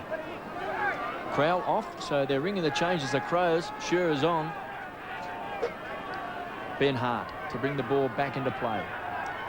Favours the outer side. The high leaper was Joel Smith. He's given away the free kick. They'll pay advantage. Stevens comes away from half-back. Good kick. Towards half-forward line, finds Latham on the burst. Runs inside 50, is looking for Benke. On the stretch, couldn't take it. McCabe to clean up. Finds Vandenberg. Came into the side to replace Angelo Leckers to Harford. So the run has started from half-back. Harford to Crawford, playing in front of Stengline. Crowd in the pocket. The target is Dixon. Hart's going to close quickly, the All-Australian defender. This is where Hawthorn has been very good in this quarter. Numbers at the fall of the ball. Vandenberg can run in and have a shot. Squeezes it through. Great kick. He had absolutely no pressure on him there, and what he did, he just kept opening up the angle. He did it particularly well, but it all came about once again from a rebound by Hawthorn. If the ball comes in the top side, the midfielders who can't push down in defence, they run to the wing on the bottom side, and they expect and they're backing in their defenders to punch the ball away and gain possession. And well, they are always outsmarting and out-positioning the midfielders of the opposition, whether it be the Crows or whoever they're playing. They're backing their side in, and in some terms, KB, or some eras it's been called cheating, but this is the way they play. They're just backing their defenders in and doing it well. Piccioni long and strong out of the middle, but Stevens holds it up, and the Crows off half-back. Jarman out for Edwards. Chick pursuing. Oh, interfered incorrectly. 10-3-63. Hawthorn have kicked 7 goals. Adelaide have kicked 4 in this quarter. Stevens just had to wait. The Hawks have pushed a lot of numbers back now. Tries to pinpoint a hole in their defence, but there wasn't a hole there. And Jonathan Hay called play on. He did call play on. I don't think the players were aware of that initially. Clark, Piccioni, no. Stenglen gets back to cut it off. Crows pushing wide. Jarman can go over the top again if he wants to Bickley. He doesn't. He wants to go more centrally to Clark, who tries to spot up a pass for Benke and finds him, which was a pretty good kick in amongst all those Hawthorn players. And Benke is a terrific right footer, and he should come in here and convert. Kicked 3 goals, 1 last week, and has so far today kicked the 1 goal straight. It was a pretty ordinary performance, this one, by the Hawks. Seemed that they were all just spectating, and Benke has bobbed up, and it was a good accurate kick, and so's that one. Monday in all new Alley. I think I'm ready to share something big with you. How big could it be? It's big. Breathtakingly big. Will you marry me? Monday, 8:30 on 7. Then. In the practice, a dead man terrorizes from the grave. A lawyer's on trial for his life. But we can't tell you everything. Just that it's going to be huge. Monday. Hawks by 19 points, 10-3-63. Adelaide 6-8-44. Thompson the ruck, KB, and Shaw ran off, and Biglands will be on in a moment as well, and Barker's back on for the Hawks. Just over 4 minutes left in this second quarter. It's been a 7-goal quarter for the Hawks, and for the Adelaide side, 5 goals here at York Park. In what we're told is a capacity crowd of around about 16,000. The record is 15,230 when Tasmania defeated Victoria back in 1960. So big-time football returning to York Park today. We've just been told the crowd is 17,460. Okay, so that is easily smashing the previous record. Smart on the back edge of the centre square. 211 games for Nigel Smart. He was there when they first took the field. He's still strutting his stuff today. The kick's an absolute shocker. Hands in the arms of Bowyer from the edge of the centre square, and he's got a loose player out wide in Dixon. He's been so dangerous today. Wants to get back on the left boot and sets it up. Good kick, looking for Thompson. Couldn't quite take it, got manhandled off the ball. Stevens comes away from half-back, pops it up. Oh, well, Dixon went over the top of Harford. He was the initial bloke he could have kicked it to. He's only 30 metres away. Run comes from Edwards, and Benke proving a handful across that half-forward line. Kick and goes short and finds McLeod. He's kicked 3 goals, 1 in the first quarter and 2 in this second term. And this to bring the Crows within 13 points. Nigel Smart would be sighing with relief, I would think, that they've got the ball back here, the Crows. And Rhett Biglands on the lead has marked just 30 metres out from goal.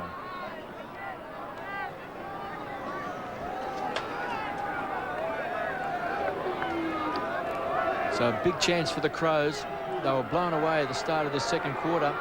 They've shown some spirit, and Biglands has pushed it left. just came back on the ground, Biglands, replacing Matty Clark. Just had a snapshot there of Sean Wren. Also, Matthew Dent is about to come onto the field. Bowyer is taking a breather. Must be exhausted, Jared. He's had so much of the ball. He's had 17 possessions already, Glenn. Pachoni finds Lord. He's also spent some time on the bench. The Hawks leading goal kicker this year with 14. There's been a report on the ground there, boys. I'll keep you up to date with that one. Lord goes short, and playing in front is Johnny Barker. Dixon wants it wide. He's going to be the target. He's got to hit it hard. Hart over the top. Went the big fist. Laddams shares the ball around. Jarman. Now, the whistle went, but the umpire indicated it was an advantage. Laddams gets it back to Biglands, who pumps the ball back towards centre-half forward, and Hay, running with the flow of the ball, this time gets the better of Benke. Goes very short. Dent has got a long lead from Pachoni and honours that terrific kick. He's got Joel Smith. Just didn't quite come off the boot as he would have liked, making Smith push right up against the boundary line. Graham's into his left, but he goes longer into the pocket. Barker again leading into his favourite pocket. Takes the mark. This is obviously a very tough shot, though, from Johnny Barker. Hawks 10 goals 3. The Crows are 6 goals 9. We're getting towards the end of the first half here at York Park. A crowd of almost 18,000 people. Footy back in Tasmania for the first time in 9 years, and they've seen a pretty impressive performance by the Hawks, particularly in this second quarter. And John Barker is a goal kicker. He's kicked 2 today, and that is a magnificent kick. He's put through his third. That really will hurt. He's been one of the great pickups, hasn't he, Jared? Sensational player since coming from Brisbane. He's only a young bloke, though. I think everyone, because he'd been around for a while, considered him to almost be late 20s, and he really get picked up as just a young kid, still with plenty of footy in front of him. But we're going to have to take seriously any kick he gets from that side of the ground, because he just kicks the ball through the goals from the most extraordinary angle when he is on when he has to move the ball from left to right. And we do believe that it's Hawthorn's best ever second quarter against Adelaide, for those statistically minded. Well, they've booted 8 goals 2 in this term. Just under a minute left in this second quarter. Chance for Pachoni, a hard tackler. The Hawks just forced the ball forward. Jarman. Crawford booted a couple of goals on him this quarter, but he's won a lot of the ball. Looked like there was a shove out, and Lord's going to run in and kick a goal for the Hawks.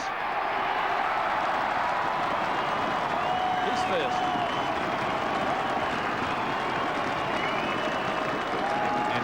Another statistic coming through. It's the Hawks' best ever second quarter at York Park here in Launceston. They've got a good record at York goals Park. too. Hawthorn have got a good record at York Park. They won an Ansett Cup match here, I think, earlier in the year. Yes, against the Tigers. It's a 100% record. And we spoke before about the strength of the Hawks. Aaron Lord's been on the bench for a while. He's their leading goal kicker. A couple of weeks ago. He's leading goal kicker, and he's come on with 14 goals, and as soon as he come onto the field, he boots one. I think he kicked 5 against, it was a couple of weeks ago, and then 6 last week. Barker's overtaken him as the leading goal kicker with 3 today, so it's 16 to 15. They're battling it out for the Hawks individually. At the moment, though, the most important thing is they've got a 30-point lead, and the Crows will be bitterly disappointed with that. They had a shot for goal only a couple of minutes ago from Biglands to bring it back to 12 points or 13 points. Instead, it's 5 goals as we close in on half-time with the Hawks going forward again. Lord. Good defensive work that time for the Crows. And the mark is taken by Burton, who fell over, slipped over, couldn't get his footing back. Not long to go in the quarter. The Hawks advancing through Clark into the pocket. Dixon's trying to get back, but he just can't. And the mark taken by Stevens, who switches play. Too late for Adelaide. What a quarter by the Hawks. 9 goals in the term, and the Adelaide Crows themselves kicked 5. But the Hawks have taken control again of this game. They lead by 30 points, Jared. And seriously, Hutto, it was a quarter where you thought that Hawthorn were going to blow the Crows out of the water, and then all of a sudden the Crows fought back just to let themselves down somewhat in the last 5 minutes, where Hawthorn have extended once again their lead.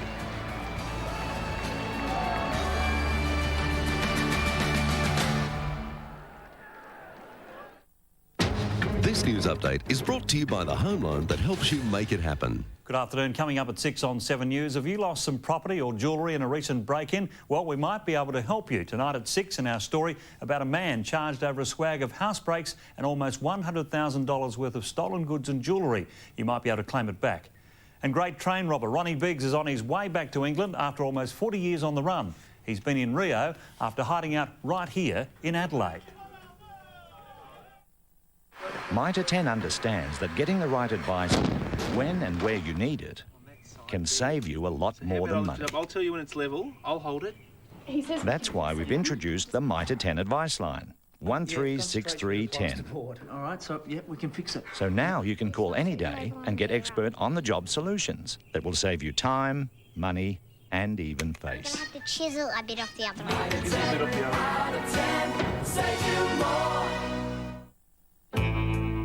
Anyone who ever loved could look at me and know that The new Honda Civic, for those who love advanced engineering.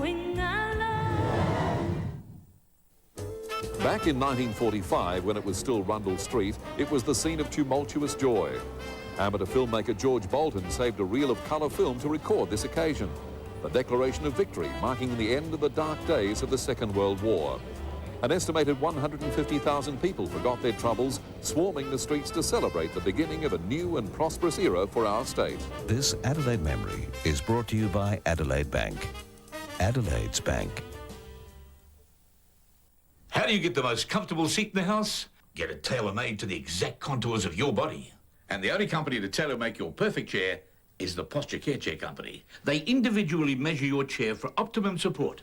Here, here, here. In fact, everywhere. Right now, save $200, save $300, save up to $500 on a Posture Care chair. I've had my Posture Care chair for over 10 years. The Posture Care Chair Company. Call now for a free in-home measure and quote. What are you waiting for?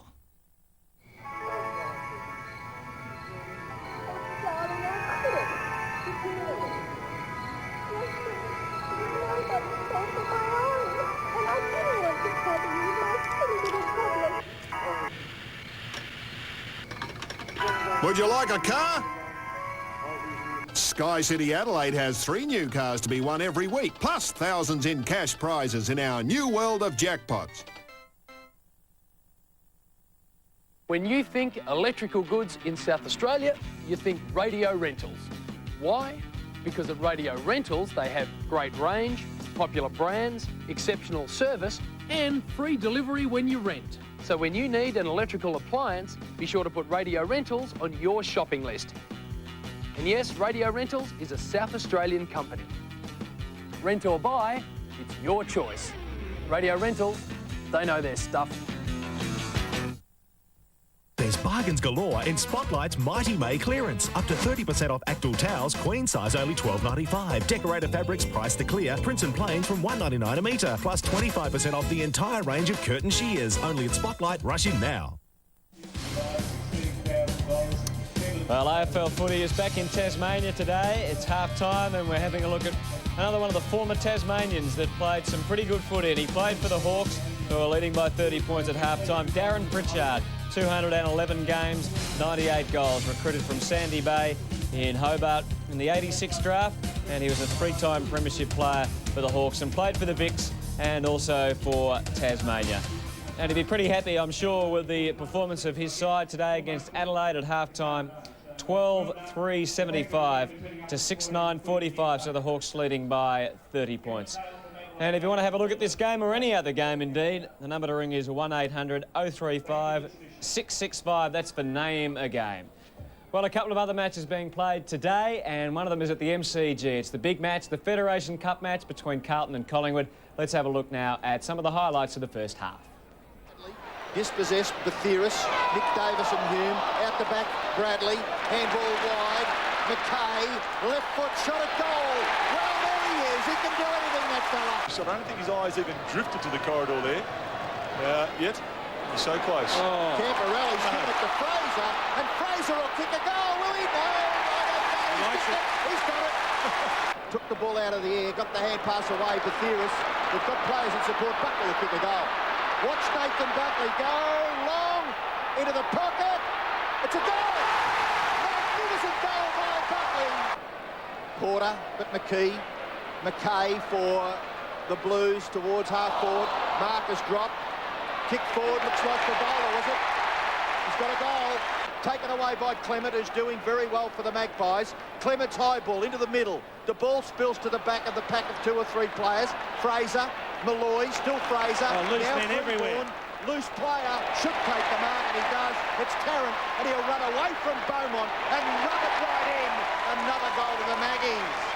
Nearly caught. Got the handball away to Lacuria. Loves to run through the midfield. Delivers beautifully. Delivers with precision onto the chest of Tarrant. The exciting young Magpies of the year 2001. Good mark taken by Anthony Rocker. And don't worry about him. He'll kick this ball the distance. It's his first touch, Anthony Rocker. 11 points the margin. He could stretch it to 17. He's a good kick, isn't he? He hasn't let you down, Robert. Oh, he's a beautiful kick. So, a big day for footy at the MCG. A lot of stations taking replays of that game later on this afternoon. So if you don't want to know the score, now's the time to look away.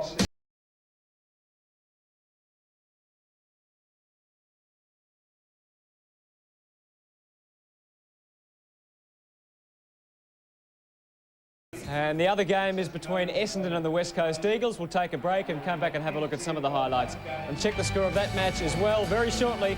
Let's leave York Park at the moment. The Hawks leading by 30 points.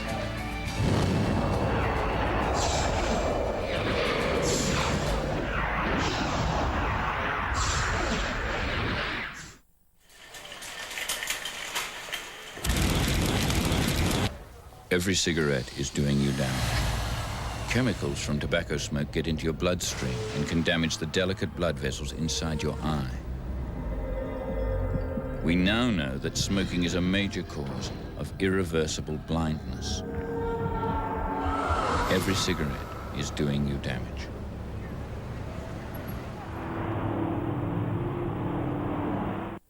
Roof Rack City, on top for roof racks and accessories, on top for lockable low-noise luggage boxes and heavy-duty alloy trays for four-wheel drives. Roof Rack City, behind you all the way with the protection of Milford cargo barriers. And tradesmen get the edge with van shelving systems and commercial fit-outs. Roof Rack City, check out our roof racks to suit a huge variety of uses. Enhance the look of your car with sleek roller roof racks, on top for looks. Roof Rack City, on top for value, 37 Gilbert Street, City. It's Australia's newest and most unique arts festival, the Adelaide Cabaret Festival. Over 17 days, more than 40 acts will lift the roof off 12 venues. Lano and Woodley will leave you in stitches in their latest hysterical offering. Laugh at life with Judith Lucy. Her riotous misfortunes will bring the house down. Catch the best of cutting-edge satire in the wickedly funny Wharf Review. Tripod's musical comedy will leave you gyrating in your seats. Dare to witness the Four Knolls horror musical smash hit Doom Riders. Book now at Bass. Most of us take the ability to walk for granted, but some don't. The Riding for the Disabled Association provides much-needed mobility for children and adults with disabilities. Riding and driving improves balance and posture and builds self-esteem and self-confidence. Riding for the Disabled is a voluntary organisation and they need your help. You too can make a difference. Donations are tax deductible, so why don't you do what you can to give them a leg up? At Keith Bowden, we're bound to secrecy when it comes to advertising price. But you can be sure we'll come clean with the best deals ever on Fisher & Paykel Quantum Intuitive Washers, the ones that actually think for themselves and program your wash at the touch of a button. Yes, we dearly love to tell you how cheaply you can own a new Fisher & Paykel washer. But you'll have to come for a spin and find out for yourself. You keep coming back. Keep coming back.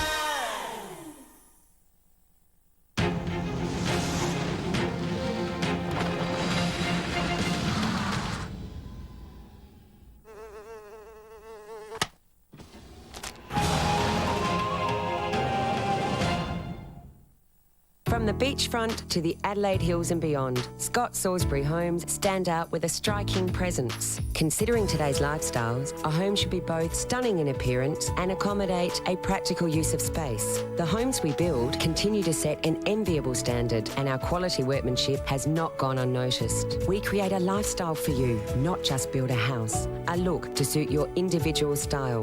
Visit our new Scott Salisbury Display Home at Blackwood Park today. Hello? Yeah, look, I want to quit smoking. Sure, well, you've taken the first step. That's great. Planning ahead is really important. And I could send you a quit book if you'd like. Make World No Tobacco Day, May 31st. Your day to quit. Welcome back to York Park in Launceston in Tasmania. The Hawks, big quarter in the second term, added 9 goals, 12-3-75 to 6-9-45. We believe that Andrew McLeod, who's kicked 3 goals, and Jonathan Hay have both been reported for wrestling. We'll try and confirm that for you in the second half. Well, during this season on 7, we're looking back at 45 years of great footy, thanks to Tui's. 45 years of footy on 7. Proudly brought to you by Tui's New. Arden Street was bursting at the seams when the Cracker brothers made their much-anticipated home ground debut in 1982. Jim and Phil bamboozled the Swans with their extraordinary radar-like play, sending the Kangaroos fans into raptures, a common sight in the years to come. Tui's New. Give that man a new. There's some Cracker magic, and good to see young Andrew Cracker doing a good job coming up in the reserves for Richmond for Coburg. Well, another match, as I said, and that is between Essendon and the West Coast Eagles. Let's go to the first half highlights. Blake Carousella then just dropped the ball at the top of the square, put the opposition under pressure. Alessio at the second dig, around the body goes the big man, shoots towards goal, and has kicked the first of the day. Flicks it back around the body. Wilson was there, but they set upon him and thumped it clear. Oh. Now it's the Bombers' turn. They've got the numbers as they come streaming out of defence. Rioli is loose forward of the wing. He takes it from Johnson. He sneaks away. Dean Rioli. Maybe we've got a little bit of magic. Try gives chase. Rioli, a centering kick. The meaning was good. Alessio swings round, decides to have a shot himself, and puts it through. You might notice the Essendon players are wearing black armbands. Here's Blumfield.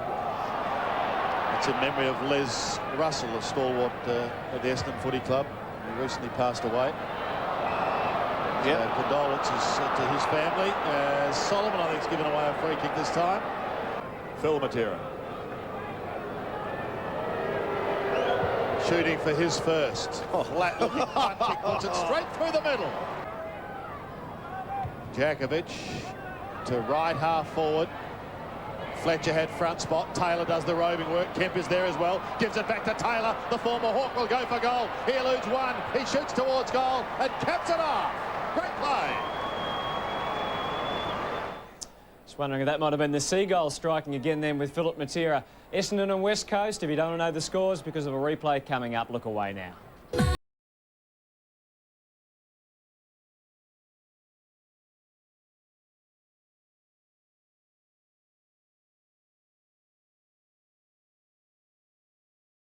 That match, we'll take a break here from York Park. We'll be back with the second half and also have a quick chat to the Hawks Chief Executive, Michael Brown.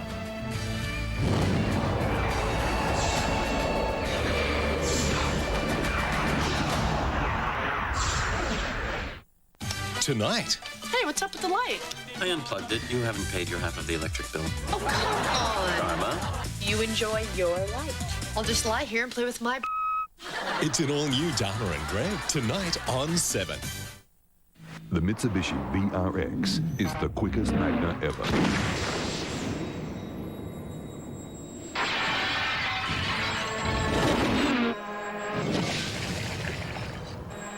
With a 163 kilowatt, 3.5 litre V6 and sports mode transmission, the Mitsubishi Magna VRX goes like a shot.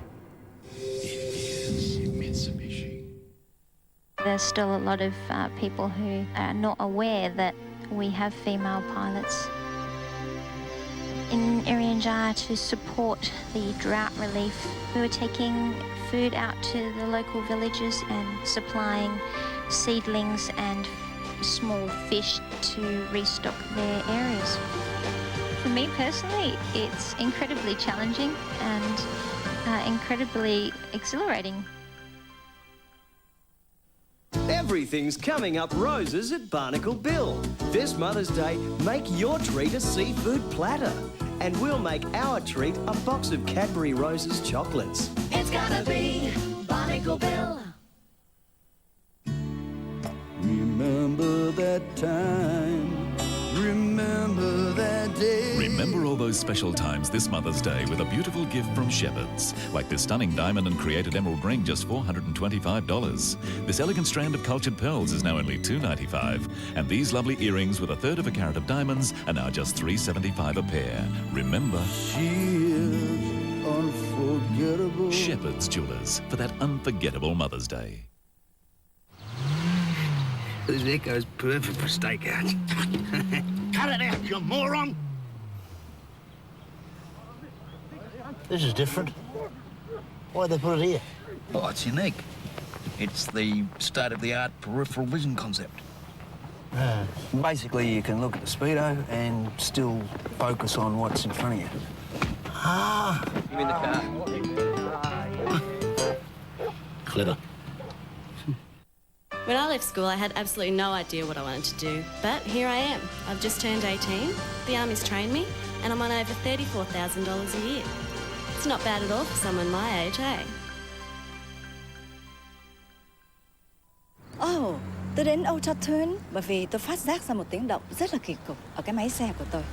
Nó kêu tích, tích, tích. Tôi nói cho họ biết điều đó và họ bảo là cái bộ phận tappers đang có một chút trở ngại. Tôi cần cái xe của tôi sửa trong một ngày, nhưng họ chỉ sửa mất có vài tiếng đồng hồ thôi. They are that good.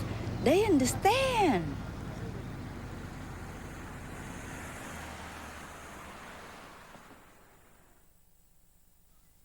Tonight, Oh my God, what's going on now? There's 4 of you! after 30 long years, What's going on? What's happening? Why is it talking to me? has Karen finally met her match?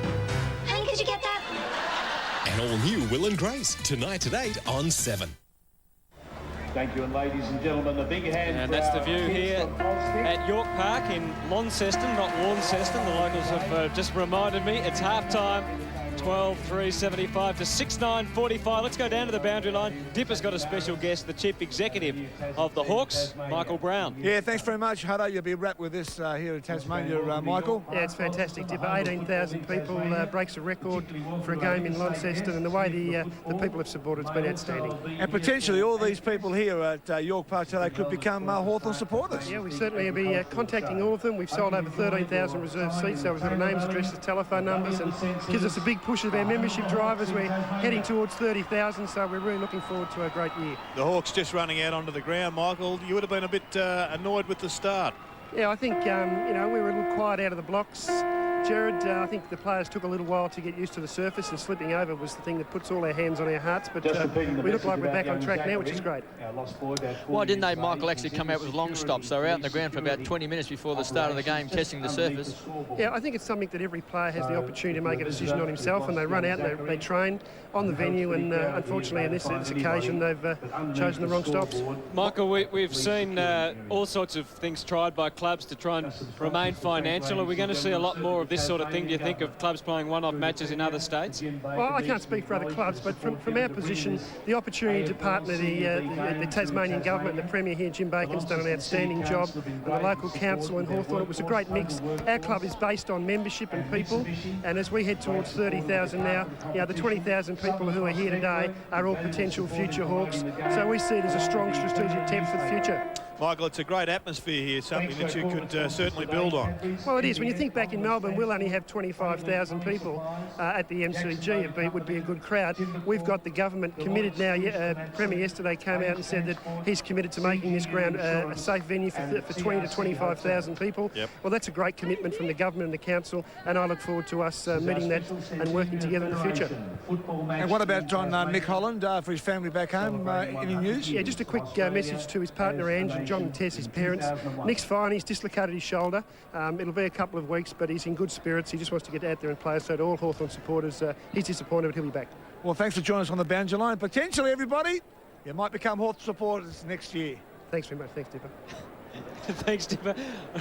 Not sure we thought he was the ground announcer there for a minute, Dip, but great stuff from Robert Dippiadomenico down on the boundary. 12-3-75 the Hawks, 6-9-45 the Crows. Now, we saw those last couple of goals and the quick turnaround at the end of the quarter, Jared, where I think Bigland's had a shot. It could have brought it back to 13 points. But instead, the Hawks kicked 2 more. Are the Crows still in with a chance? Oh, most definitely. There's Nick Holland, so he will be bitterly disappointed he's going to miss another few weeks, but it could have been worse, I I guess, but more of that in the follow-up when he cools down. But from a Crows perspective, they did all the hard work getting themselves back into this game, and yet the last 5 minutes hurt them. But they did show through that latter part of the quarter that they've got the wherewithal, if they're playing at their best, to get back into the game.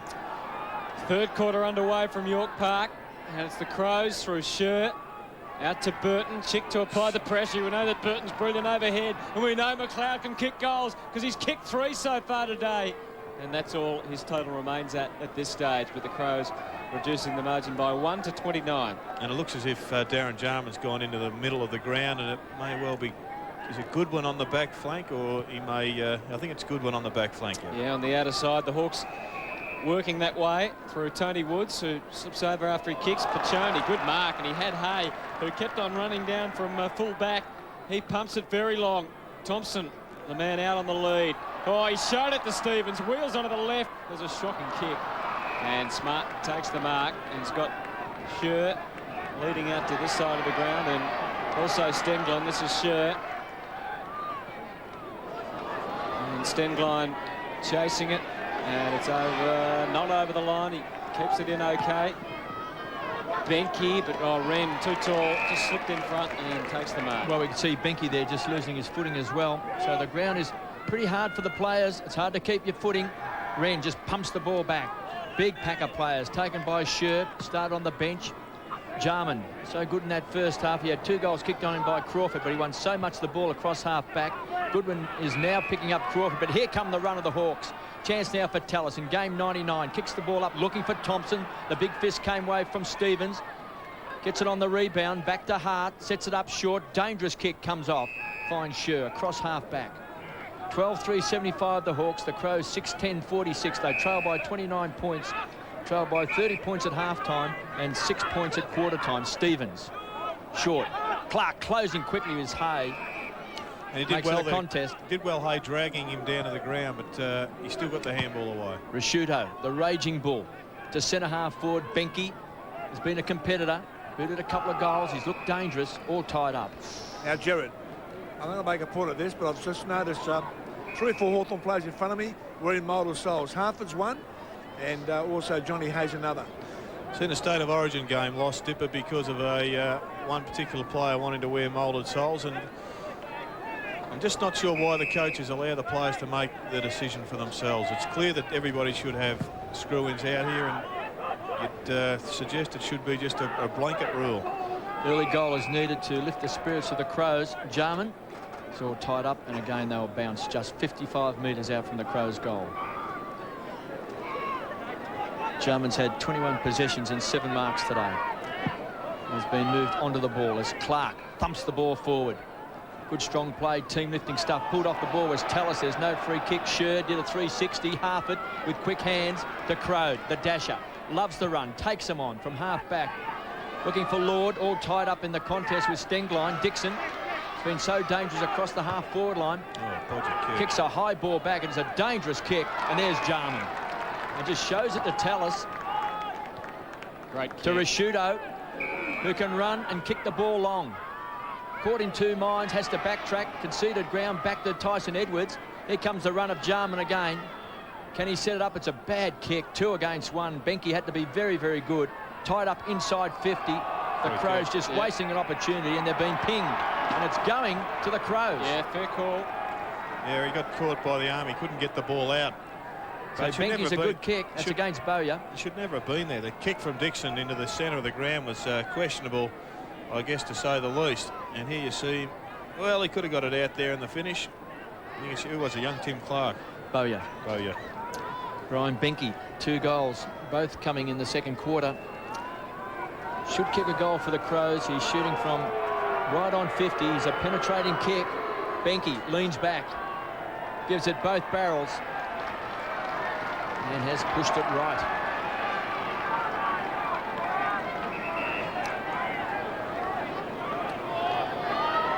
So the Crows missed a couple of opportunities. 12-3 plays 6-11. Harford takes it, gallops along the wing, being pursued and was dragged down by Welsh, who did really well then. Made a contest of it. Rashuto, smart, through the middle. Had Scher running past. Instead it's Stevens. Goes in short. That's okay. Laddams wanted to move it quickly. The Hawks have already pushed numbers back, but the Crows running out of defence as they have to. Hart with some momentum. Could go all the way if he can get around Piccioni. Couple of sidesteps from Hart. Has to find his right boot. Did find it and then pushed it away to the left. Disappointing finish to what was a terrific build-up by the Adelaide Crows. But good start by the Crows. They've shown some good signs. Haven't translated that onto the scoreboard just at the moment, but if they continue to run from defence as they've shown in the first couple of minutes, it will happen. Barker came a long way down from full forward to provide the kick-in option then, and now he goes for the wing. Good spoil from Stenglein, and Jarman just getting boot to ball. Just wasting opportunities, the Crows. Chance for Risciuto. They need a couple of their stars to really combine. Jarman, Smart, Risciuto. Time for think music for Smart. Back to Hart. Just weighs up his options and just belts the ball long deep into the forward line. Big pack of players. McLeod overran the ball, taken away by Hay. Wobbles the ball out towards the half-forward flank. Here's Piccioni. Be enjoying playing against his old side, the Crows. Just a handful of games. He was offloaded. Considered not good enough. Now making his mark with the Hawks. And this is a beautiful kick and finds Thompson. Right on 50. Dixon this year's finding a lot of ball around the middle this year, and just using his skill level, he's just been fantastic. As well as up forward, he can take a nice mark. I think there's a blood rule back here. Welsh. Well, he took a big jump for that last pack that was formed out in front of the Crows' goal mouth. Got it really pouring out the blood too. And it was really, that kick was just playing into the hands of the Hawks defenders. They weren't really too interested in pushing up to the midfield to put the pressure on. They're all grouping around in defence, waiting for the kick in, and the weighted numbers meant they were going to get it out. 12-3-75 the Hawks, 6-12-48 the Crows, and Thompson is shooting from right on 50. He's got Crowd in the goal square. Also Bowyer, and the lead is on. He's looking for Joel Smith, who nearly took a one-hander, pushed off the ball. Good strong play that time by Risciuto. Forces the ball over the line for a toss back in. So a chance for the Hawks, just 15 metres around from goal. Joel Smith, of course, is playing on the back flank. Barker got his hands on the ball. Woods been pinched that time by Smart. Pulled off the ball and crunched was Lord. Good strong play by Smart. Loose ball. Jarman clever enough to just paddle the ball along in front of McCabe. Can't keep it in play. Slides Jared, over the line. I think Joel Smith sort of plays the same role as Jarman. Very, very skillful off the half-back line there. If both those players get their hands on the balls, it usually turns into a goal. Yeah, surprising he dropped that one. He looked as if he had all of it. Just a little bit of a push out to put the pressure on. And Barker just pushed out and gave it across the check. It's a wild kick. Out of bounds on the full. But he did take that shot, or take that attempt at a mark 20 metres out from goal, which just emphasised if you want to play league footy these days, Dipper, and you're not prepared to run, then I think you better look for another sport. Clark with the mark as the Crows try and run. They've been able to add behind since half-time, but no goals. Clark has to kick to a contest on the wing. Risciuto the target. Oh, interesting spoil by Joel Smith. It come his head or where it came up, but he got it away. Risciuto's head. Yeah, Risciuto's head, was it? Harford back to Wren. Oh, quickly lined him up. There's a high tackle, and it's going to Hawthorn against Jarman on Harford. Just on that spoil, Mark Risciuto had to be pretty stiff not to get the free kick before he was being manhandled. Poke the kick inside 50. That's a great mark by Edwards over McCabe. He's got a couple of options in short. This is Jarman through the middle. Nothing to go to next that's immediately obvious to him. He had Scher away to his left. Goes short through the middle of the ground.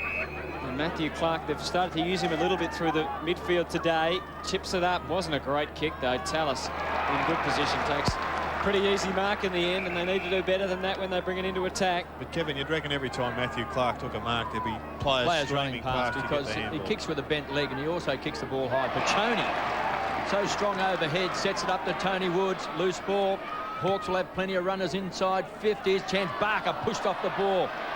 And you can see there, Smart just losing his footing again. Hart, good enough to get the ball away to Jarman, who's killed him all day across half-back.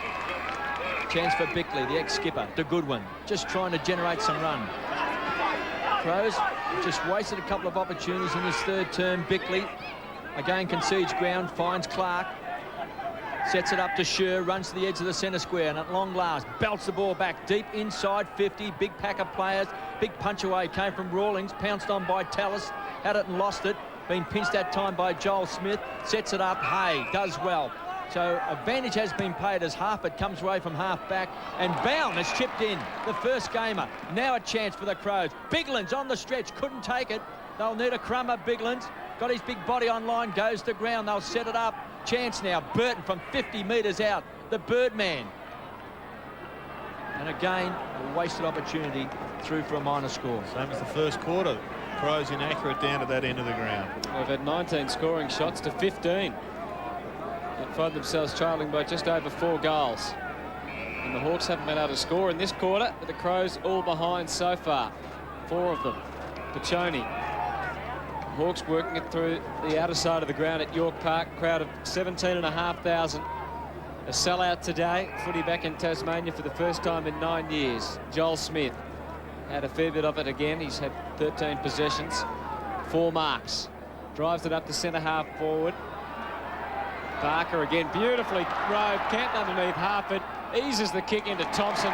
Great stuff around the flank now. Well, he looked to lay up the pass. He just sets it up over the top for Crode, who kept on running. And it's been a relatively quiet day for Crode. He's coming in for his 10th possession. He's taken 5 marks, so he's certainly done his job. And nobody on Harford. All he has to do is handball the win.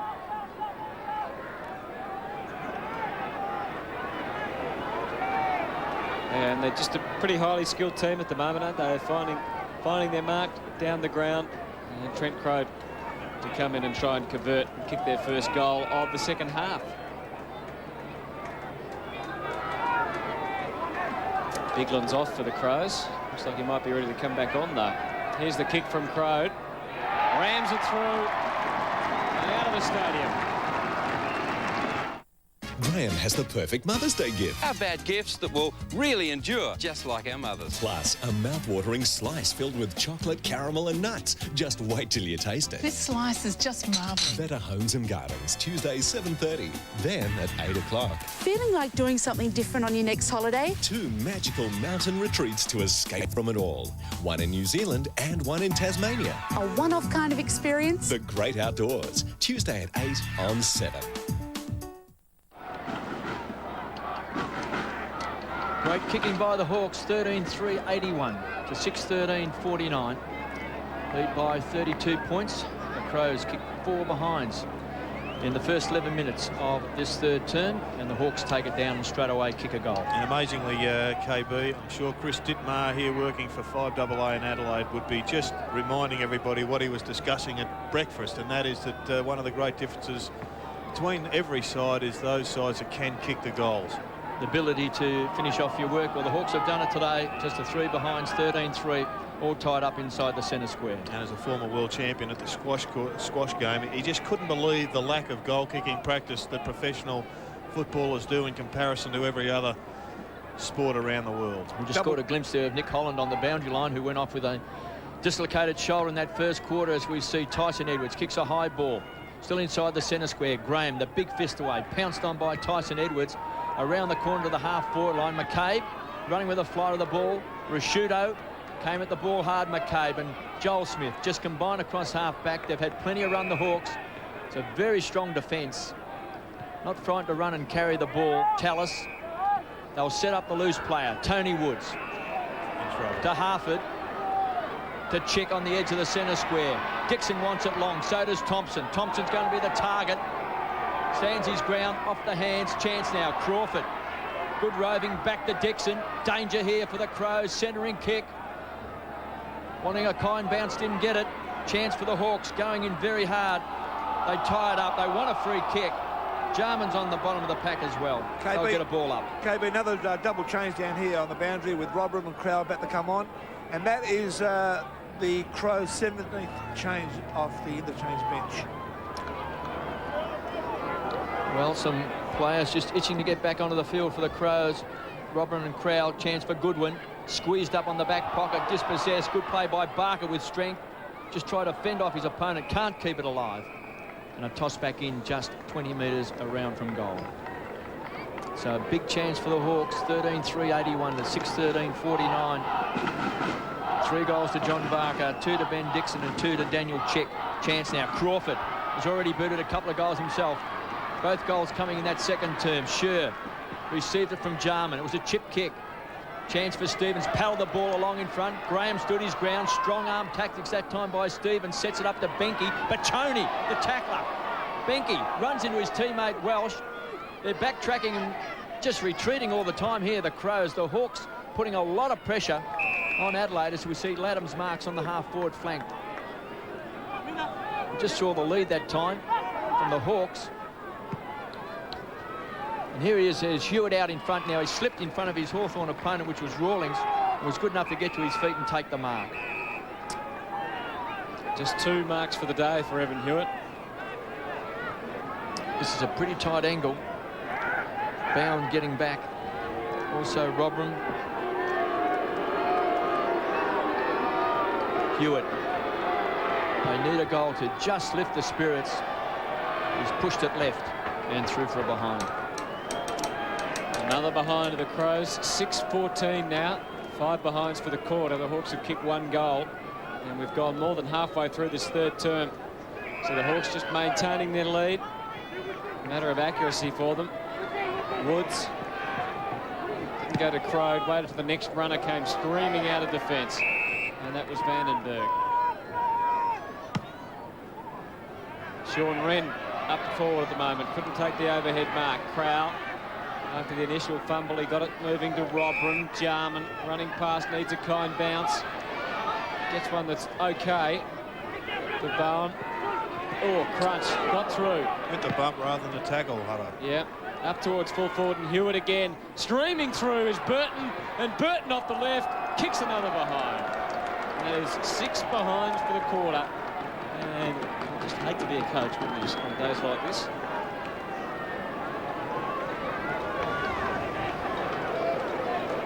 Well, the Crows have had 21 scoring shots to 16, and they trail by 30 points.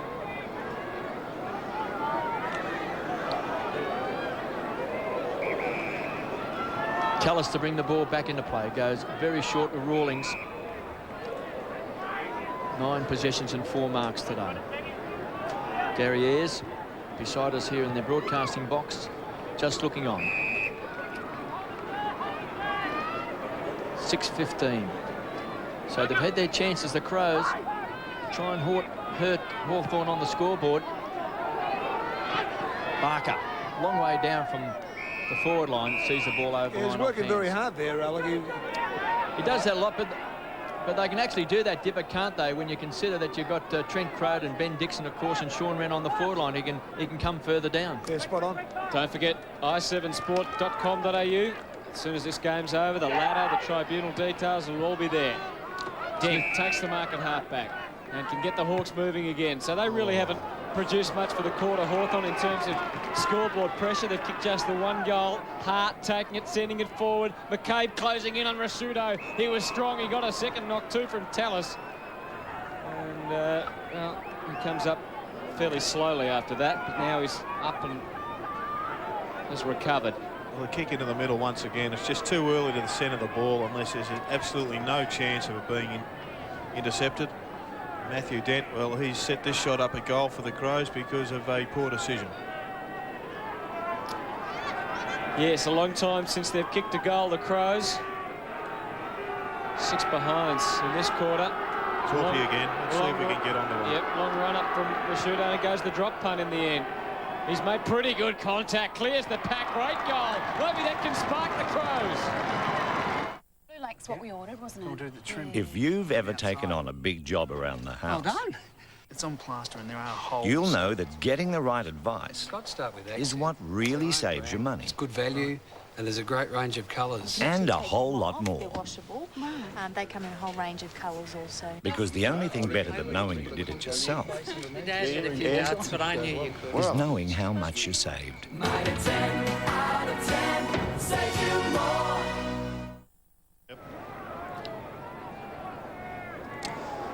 Yes, it's a huge kick, an inspirational goal from Mark Rasudo, and they've had so much of the ball once again in this term, Adelaide, that they will, if they do go down, they'll rue the missed opportunities. But the match certainly still in dispute. Crows within 24 points. Burden out of the centre square. Bombs the ball back. Here's a chance. Jarman has been at both ends of the field today. It's been a marvellous play. They want a free kick. Should have got one. There'll be a boundary throw-in. Could have been a high tackle as well, though. You just sense if the Crows can get a goal here, still got just under 5 minutes left in this third term, that it's really going to set the scene for a great last quarter. Biglan's pushing and shoving. It was a test of strength. Did well. Been pinched by Graham to check. Finds Tallis. Just biding his time, trying to set it up, but Burton will mark.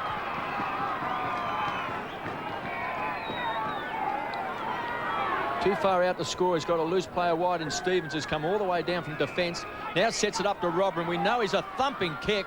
Stands and delivers, just wobbles it off the boot. It's been marked by Graham. Yeah, Torp's off one leg, off one step. They really work. Woods was ambitious. It was 2 against 1, but Lord will take the free kick. Came off the bench and kicked the goal. He's just had the 3 possessions today. Finds Tallis. Edge of the centre square. Loose player out wide. That's Harford. Can use the ball. Sets it up short. Smart. Is beaten this time by Barker, who's so good out in front. He's got very strong hands. He's in the wrong pocket. Well, he's booted 3 goals today. 2 goals came in the first quarter, 1 in the second. We did show last week, Kevin, you remember this, that he can move the ball both ways at will. So he'll be looking for the outswinger here. Now, Thompson's lead has been ignored, so Johnny Barker fancies his chances. From right on 50, Barker. Across the face of goal, Dixon. And he's beaten here by his teammate who just pulls it down, and that's Crowd. Dixon wanted the big run for the big grab. He ran into his opponent, and Trent Crowd, standing tall, has marked just 15 metres out. Well, still not a certainty, this one. It's a tough shot at goal. He's not a long way out, but still he's going to require a very good kick for it to get across the line. He started off with a strong mark. Can he get another goal? Going for his second goal of the quarter, Trent Crowd. Rams it home. Shop with a mechanic shop and be a part of the action at Repco. Tune up and save with Bosch, Australia's largest range of Bosch ignition parts, spark plugs and leads, single plugs from $235. Bendix, the best name in brakes, 4-wheel drive brake pads from $49.95. Valvoline XLD, 6-litre gold label premium motor oil, bonus bottle $13.99. Munro Sensor Track, comfort and control for most popular vehicles from $129. At Repco, we know what it is, we know where it goes. Another footy has gone, been souvenired by the locals here in Launceston. Now, Jared, I think Jarman now playing forward.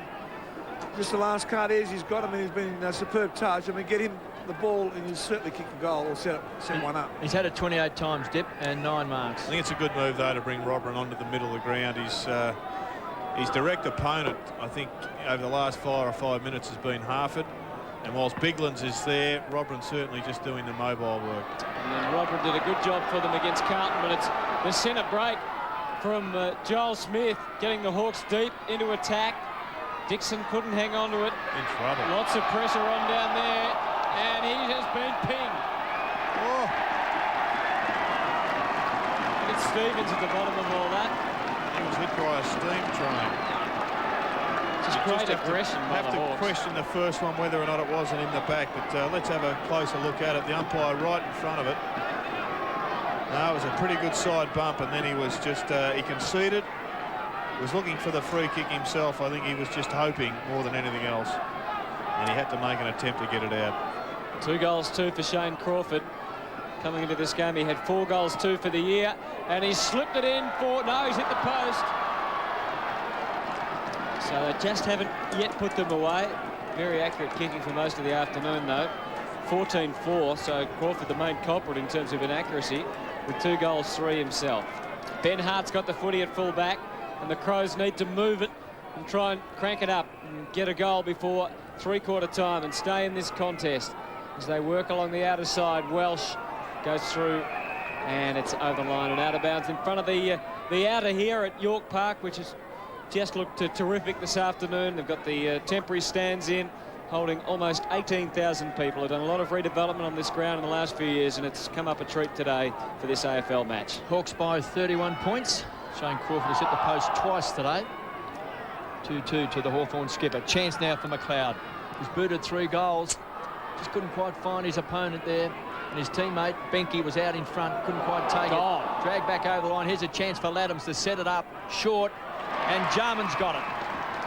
Well, maybe they've got to put him at full forward and just isolate him down there with his opponent, Tony Woods. Well, they've got to find somebody who can kick 3 or 4 goals between now and the end of the game. And Darren Jarman's the most likely player in the Crows lineup.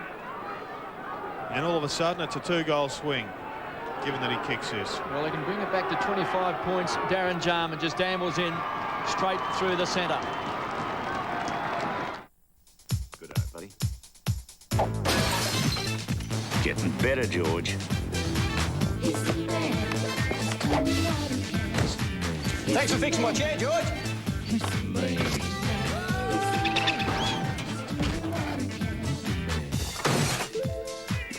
Oh, now that's taste. How can one man have so much talent?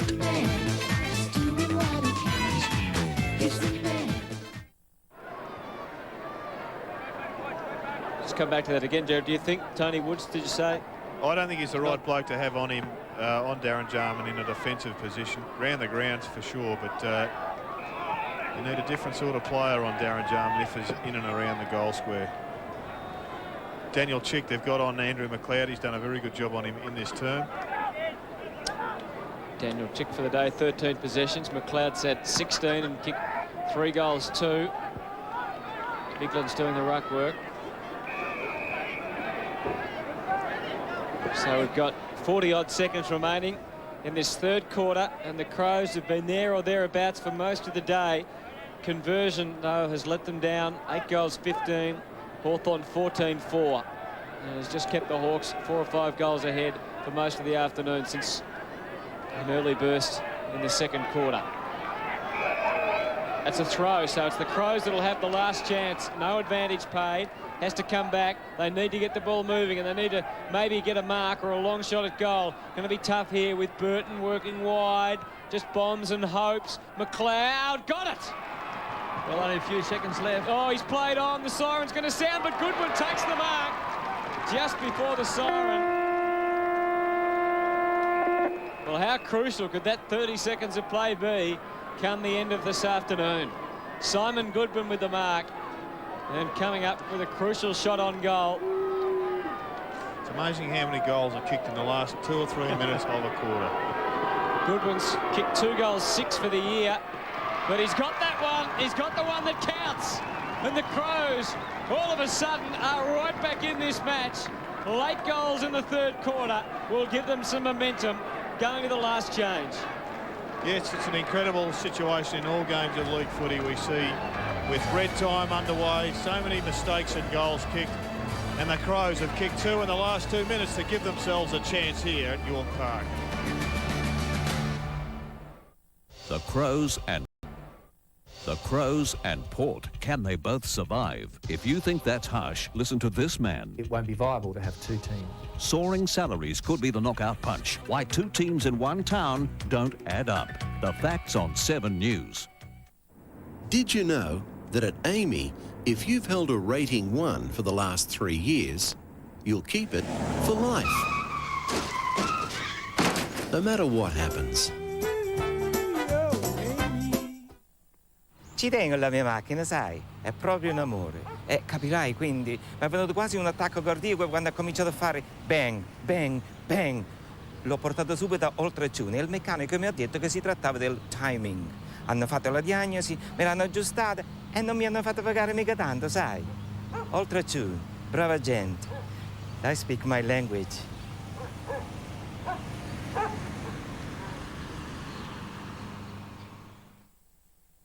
Am I with Ansett? Absolutely. Everyone you see, everyone you know is gonna shine. Absolutely.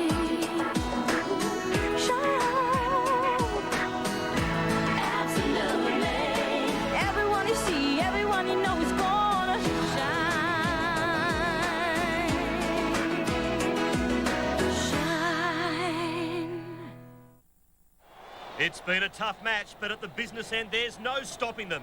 They're looking the goods. Oh, beautiful tap on. They're away. This is sensational to watch. A real premiership performance. Golden draft, thanks. I found all sorts of information about apprenticeships and the types of training you can get at my local new apprenticeship centre. There's this one guy I talked to at the new apprenticeship centre, and he spelled out the financial benefits that I'd be entitled to. You'd be amazed where new apprenticeships can take you these days. Authorised by the Commonwealth Government, Canberra. Don't do it, man. Like, I beg of you. Don't do what? Don't start the Beamer. You'll cause untold cruelty. What? She hasn't got Castrol GTX Magnatech inside her. So every time you start her up, you're causing humongous pain. Okay, I won't. Oh, cool. What? Oh, bummer.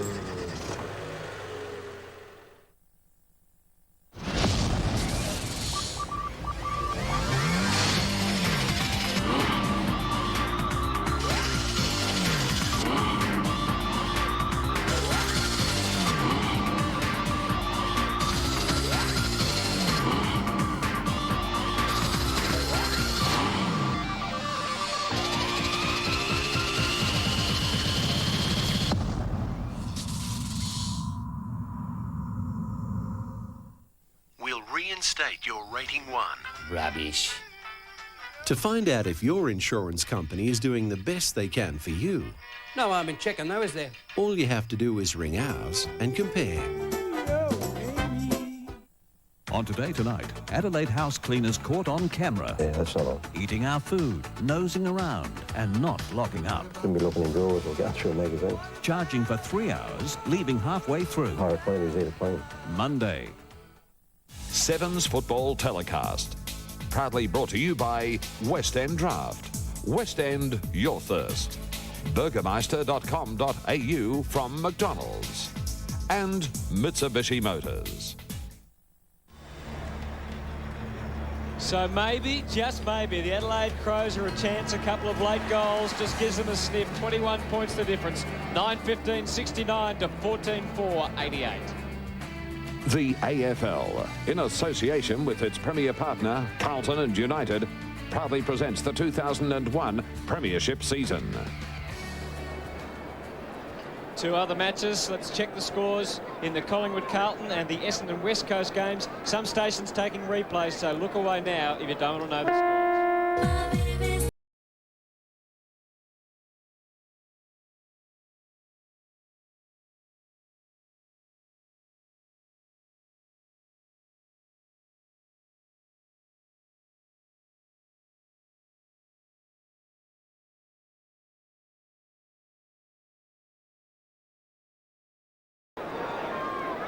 And here's Dipper with Kelvin Moore. Good day, Anthony. Kelvin, I reckon the Hawks got to dig themselves out of this one.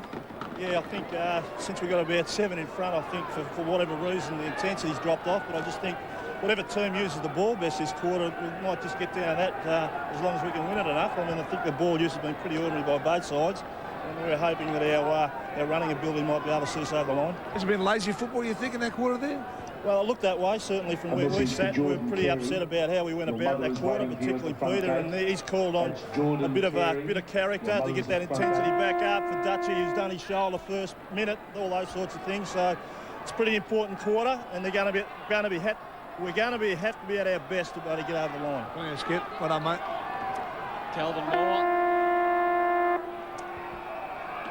So last quarter from York Park in Tasmania, a magnificent sunny day in Launceston. Almost 18,000 people and a pretty good footy match. And the Crows need to get the ball moving. They need to get the first goal. Hawks trying to change that. Woods into attack Stengline.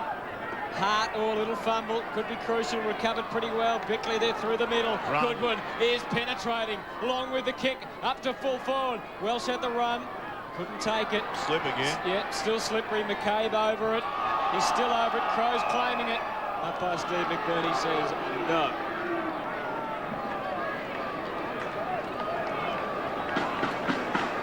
Well, there was plenty of grappling going on there, but the umpire elected not to play a free kick. But what seems pretty clear is that the Crows are going to run and run hard. It's a matter of whether the Hawks can regenerate the intensity.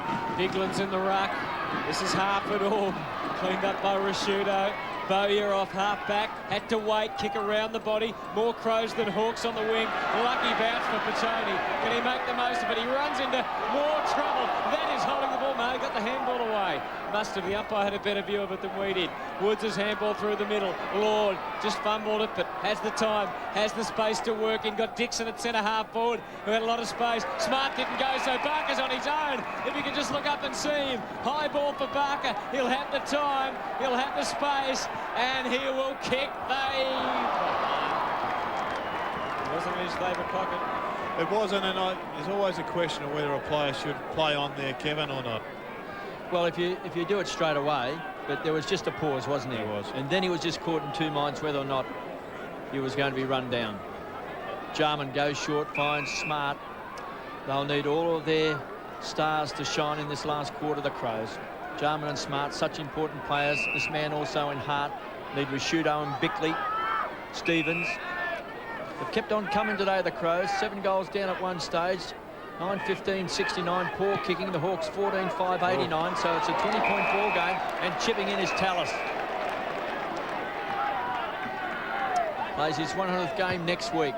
Loose player out wide. And Benke has been so strong overhead today. McLeod started off well. He was a dominating player, kicked 3 early goals. They need his run through the centre square. It's all tied up. McCabe wants a free kick. He'll get a ball up. As Calvin said there, boys, look, Swabby, he was vocal at three-quarter time. We just thought Hawthorn played dumb football, and that's another opportunity missed down there. Kick it across goal. Well, I noticed when he came out at three-quarter time, Dip, he just looked like he was a little bit upset in that third term. McLeod had it and lost it, taken by Bickley, keeps the ball alive for the Crows. Bowyer, so good in that first half. Again, lost his footing. They'll share it around, taken by Dixon. It was great vision, sets it up to Harford, just needs a kind bounce, gets one. Look at McLeod, closing quickly. Harford tries to spear the ball back in towards Barker. Smart's done well, kept his eyes on the ball, goes to ground, bangs along, hoping to get over the boundary line. Crawford just stands and delivers, just weighs up the option, and it was a good option.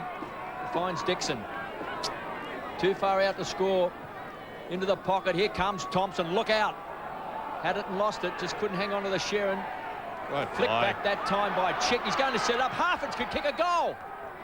It's hit the post. He's miskicked that. Yeah. He completely miskicked it. He got it with a toe. I thought the Chick hit back might have been a throw. Just wonder whether he scooped it back. Margin back to 21 then. Nick Holland injured in the first minutes of the game. Dislocated shoulder, will miss at least a couple of weeks. Through centre half back, the Crows go. Jarman, but it's the Hawthorn side through McCabe, and now Crawford. Good kick, the lead was strong from Thompson. Going back as if he thinks he can kick it from there. Well, he got a slight bruise at his back, Dipper. Well, yeah, very, very slight. I don't think it's going to help push the ball through the goals. We're just having a look at the flags on the other end of the ground. There's a bit of a zephyr blowing that way, so any bit of meterage will help. Got underneath it, wobbles. Wren couldn't take it. Still a chance for Crow, just couldn't get boot to ball. And finally it's rushed through by Bone. And so behind on the board. And Hawthorn 14-7-91 increased their margin to 22 points at the start of the last quarter, with Ben Hart with the kicking and duties for the Crows. Finds Bickley. The run of Hart. Goes short, sets it up to Laddams. Still at centre half back. Last line of defence is Laddams. Wants to pump the ball wide. Gets good support from Bickley. Runs towards the centre wing. Takes him on. Backs himself in. This is good play as Laddam now. Unloads. Kicks a big bomb. High flyer from behind. Couldn't take it. Chance for Smith. Rockets the ball forward. Graham. They'll set it up the Hawks. Taken away that time. Came from Dixon to the half-forward line. Smart. Happy to keep the ball alive. Squeezes it back along the boundary line. Going to ground is McCabe. Tyson Edwards is desperate on the line. Toss back in. 14-7-91 the Hawks. The Crows 9-15-69. Hawks by 22 points. Wren and Biglands. It's a test of strength.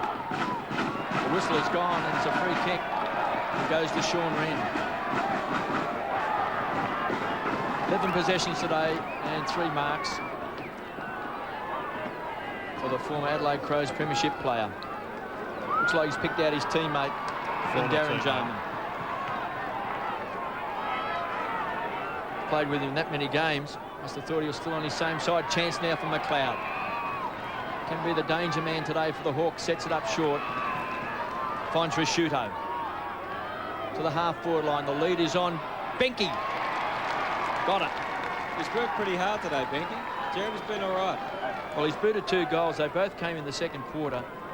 He is pretty strong overhead. He's taken 6 marks today. He's used a bit of muscle as well.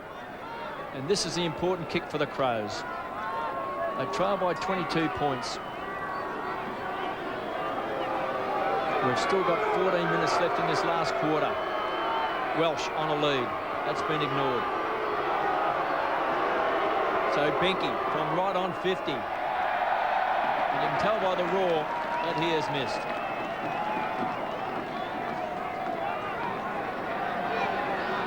Still good signs for the Adelaide Crows. They have defended well because the Hawks have certainly had some opportunities. They've haven't put them away, and they're continuing to run. Rawlings out for Dixon. Jarman trying to spoil. Dixon got to his feet pretty quickly. Kicks it into the space in front of Crawford. He's got Piccioni one-on-one with Hart or Crode. He might go for Crode, who gets to the front. Didn't take the mark. Bowen made the spoil. Goes again, Crode. Crunch. Good aggression by the Adelaide Crows. Lord tumbling at the bottom of all that. And another bounce. So the margin's still on 21 points. Adelaide have made a change in the ruck with Bigland's off and Clark back on. They're watching them from all sorts of places today here at Launceston. I wonder if they're counted in the crowd of 17,460. I think it's one of the cheaper super boxes, Heather. Yeah, probably. Big chance here for the Hawks. Piccioni kicks the goal. Tonight, 8:30 on 7. A premiere movie event. The time for rules is ended. The startling true story of survival and the power of the human spirit. You spoke. What did you say? Warm, isn't it, for this time of year? A superb cast, led by Kate Blanchett, Oscar winners Glenn Close and Frances McDormand. Paradise Road, tonight on 7. At the end of the game. So please wait. Now we've lost another footy. How many is that, Jared, today? That's 7. Come onto the ground. They've been souvenir footballs right, left and centre. It's a big day down here in Launceston. A record crowd, 17,460. And the Hawks, 15,797, lead by 27 points. Crows, 9,1670. It might be down to the last ball car. I can see a white car just leaving the car park, KB. I reckon he's got the ball, popped in the car, and he's made his run. Well, we might get one of those footies that the kids have been kicking at the back of the grandstand if we lose this one. What are they worth, $100 a pop? Has to be close to. Hawks by 27 points. Looking at a little bit of history today. They've never won the opening 6 games of a season.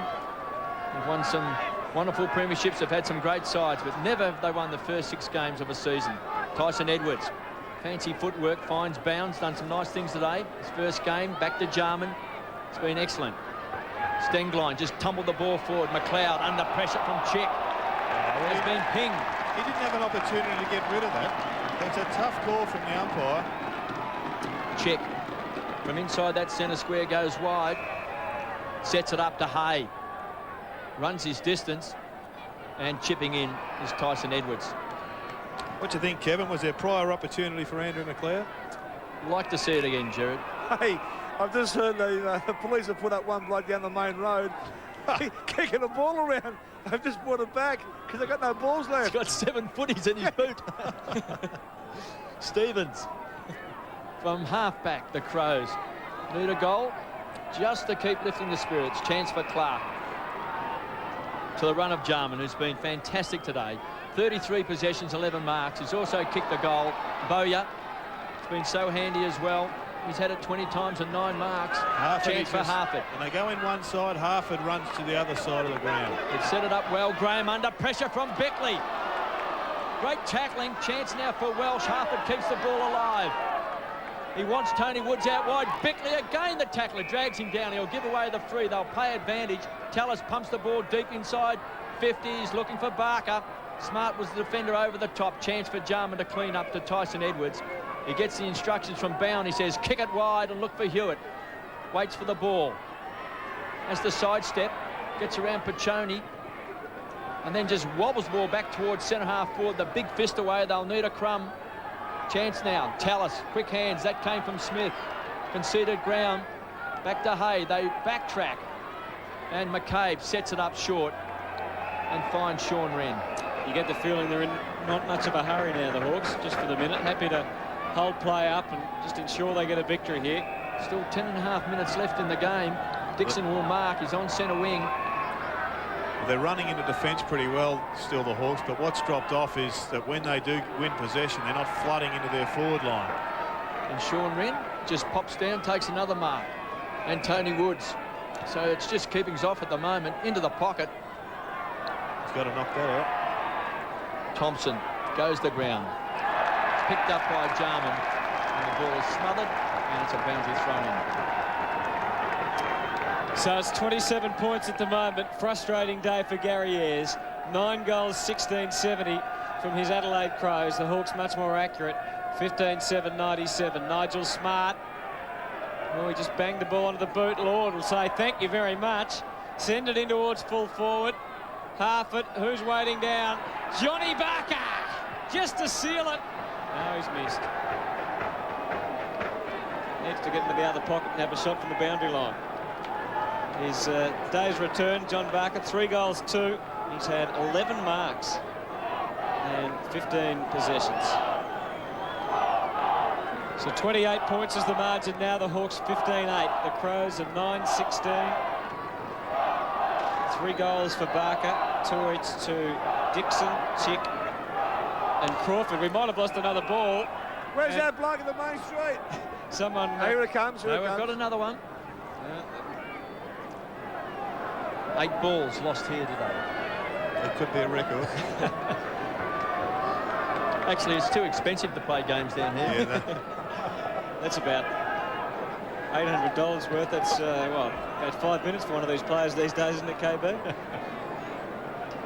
Ben Hart. Maybe they could penalise them for each ball they kick out of the ground. Stevens versus Barker. Bowen from the side. Great grab. And I think he's got the touch of cramp. Did a pretty good job today in his first game. 4 marks, 6 possessions. Welsh, in fact, it's Hewitt over the top, and over the top of him, Rawlings, who's really become an accomplished defender and has improved each year through the last few years. And now is one of the top players. Piccioni, oh, wasn't a great kick. Barker slipping over. Support provided here for Bowen from Edwards. Has time, goes up the left. A couple of Crows. Stenglein was one, got collided with, this is Piccioni, pushing back for Bowyer. He's got Thompson in short if he wants him through the middle. He just banged it onto the boot. Woods hacked it out of the air. They're all slipping over it. It's getting even worse, would you believe, in this last quarter. Now McLeod trying to put some sense back into it. Smart through the middle of the ground. A lot of space here for Brian Benke. When he looks up, most of his teammates are manned up, and it was a dreadful kick. Yeah, no awareness that Wren was coming at him. He may well have been in the sun. This is McCabe as the Hawks work it now through Harford. Have a look at Barker by himself. Good build-up. Rawlings looking to lay it off. Goes short. Straight to Nigel Smart. And it's the Crows' turn to go forward. Smart's got it at half-back. Intensity has dropped right out of the game, and as such, the players are making a lot of unforced errors. Jarman on the stretch.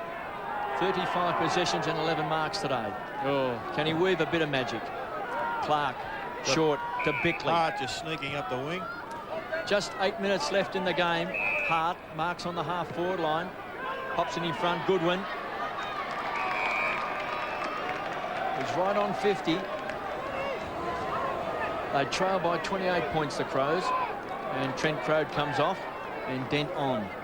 Matthew Robin also waiting on the boundary line to come on for Adelaide. Goodwin. Well, it's not beyond him. It'd be one of his best kicks if he could slot this one. Best and fairest winner from last year, from right on 50. Starts to bring it back. One for the high flyers, and Graham goes up and fists it through for a behind.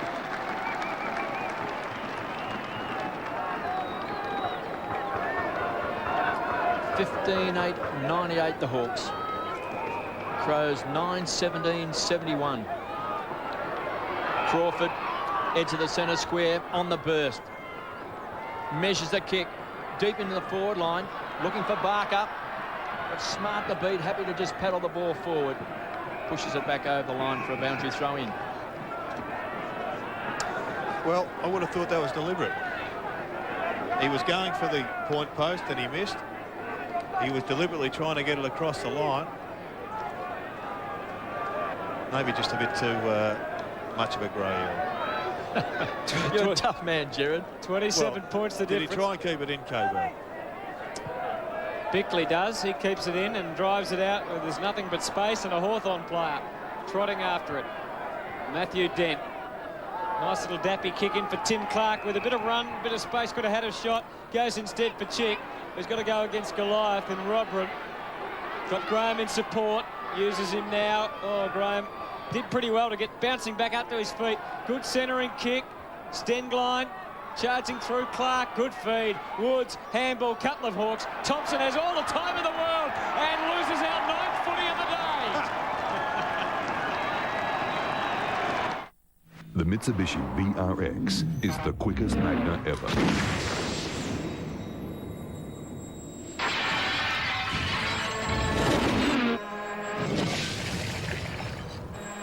With a 163 kilowatt, 3.5-litre V6 and sports mode transmission, the Mitsubishi Magna VRX goes like a shot. It is Mitsubishi. Tony Woods, who set that up. The Hawks lead by 33 points, and looking at a piece of history, 6 wins to start the season. Never before achieved by the Hawks. And the Hawthorn supporters across here at Launceston. As the chant goes up around York Park, and Sean Wren comes charging in, gets his hands on the ball. Bickley belts the ball out, a big torpedo. Jarman's tried to take a one-hander, who's been pulled off the ball, and will take the free kick. Interesting decision. Well, he looked like he was held to me.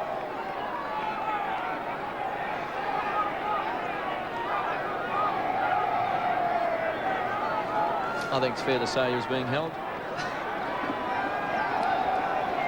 Directly in front. Jarman going for his second goal. Close to the best man on the ground today. 36 possessions, 12 marks. They need this. And he's kicked it.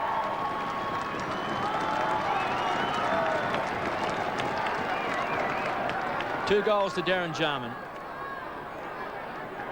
And he just keeps the Crows alive. Another look at the free, and I reckon KB, you might have been right. Well, he's held. No doubt about it. Can't hang on to his arm. No question about it. Couldn't see that one, Anthony? Addo must have his money on the Hawks here. No, not at all. 16-8-104 to 10-17-77. You're making enough money out of recycling those footballs.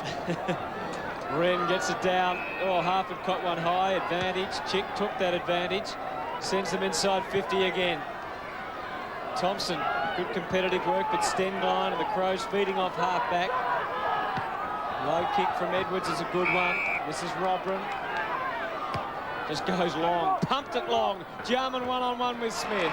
Takes it cleanly that time. No holding on. And he can switch it out to Pachoni, but now he's manned up. Crows making a change with Sher replacing Robran. Now he goes for Pachoni. Wasn't a particularly good kick. Bickley late on the scene. Pachoni, good tap out, yeah, Pachoni. it was, wasn't it? Kept it alive and to the advantage of Dent.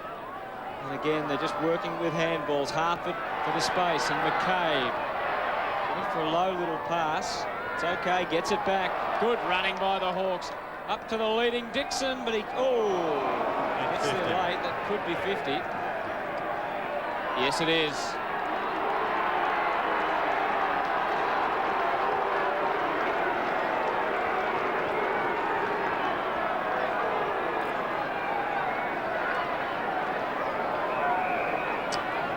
Short kick, so the Crows still working hard. Edwards this afternoon has had 24 possessions. Sets this one up at centre-half forward. McGregor, who we haven't seen a lot of, Rawlings eased him out of the contest. Good shepherding. Allows Raiden Tallis to take on Darren Jarman through the centre of the defensive area. Handball from Dent for Tiger Woods. Here's Joel Smith. Oh, packed himself. He had a couple bearing down. Good work by Tallis. Well, it wasn't great work in the end, but he kept on going, kept on trying, slapped it on inside 50. Great desperation by the Hawks. Deserved a goal. A bounce from Dixon. I'm not sure what Nigel Smart was doing. He backed himself to the nth degree. Dixon from the boundary line doesn't have a shot. He sets it up instead, looking for Piccioni. But getting back is Simon Goodwin. And now it's the Crows' turn to go around the outer side and try and get it into attack. And it's Edwards. Bit of circle work at the moment. Yep. Finds Bickley. Again, Jarman's going to be the target. Maybe a bit of magic from Darren Jarman. 35 metres out, going for his third goal, and rams it home. Hello, Sip and Save. Can you just see if there's a blue Barina out the front, please? Thanks. No? Okay. That's Sip and Save. There wouldn't be a blue Barina out the front, would there?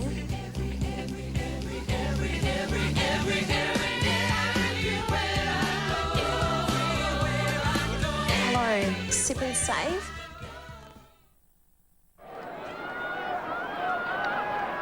They are remarkable stats, Darren Jarman's, aren't they? 38 possessions and 12 marks. And three goals too, don't forget that.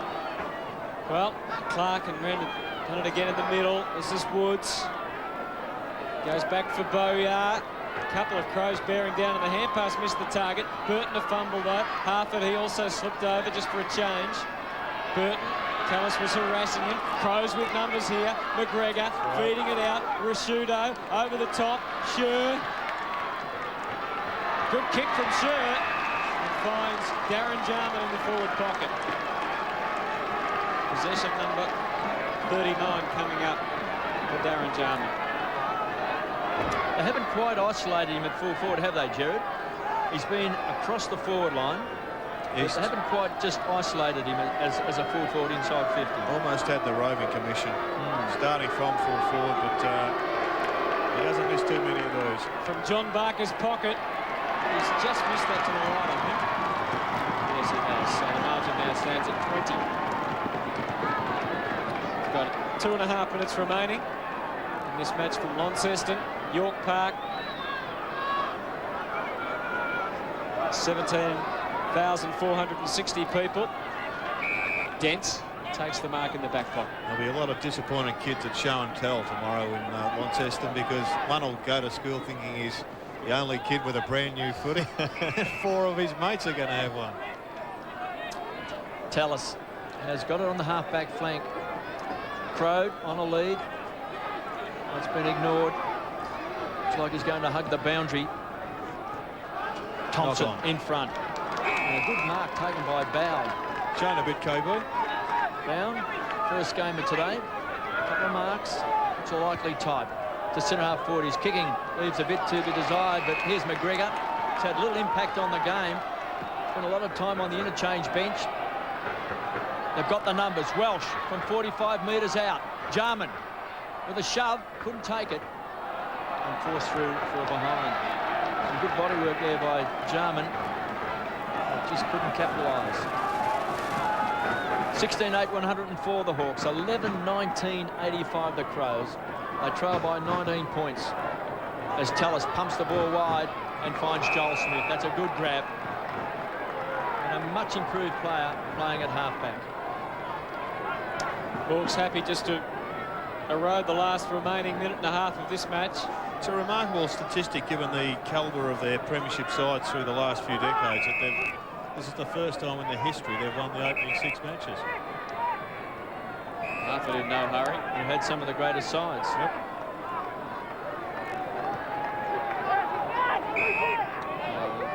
It's wasting of time's not really necessary at this stage, you wouldn't think. McCabe, no one on him.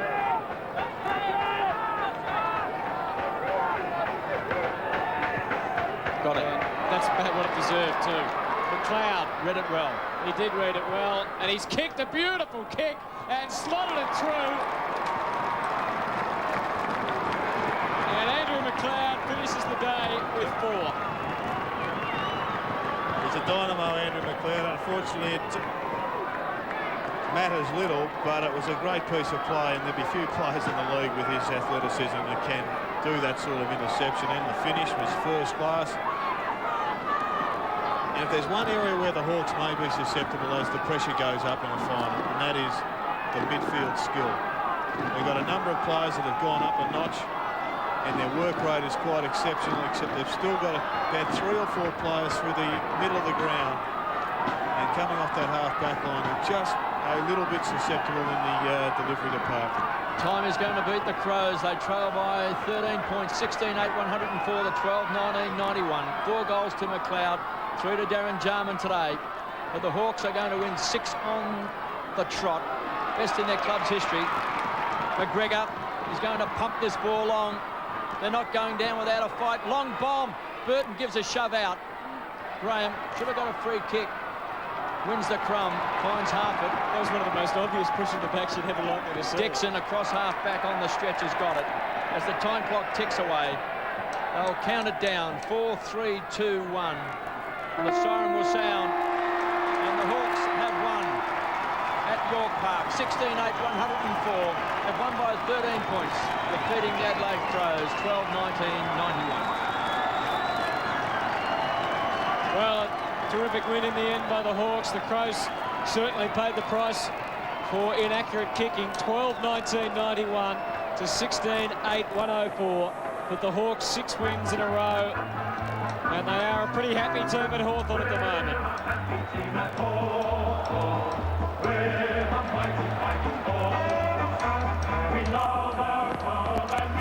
Disappointing day for Nick Holland.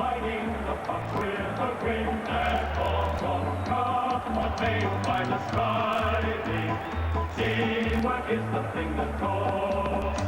One for all and all for once, the way we play at home.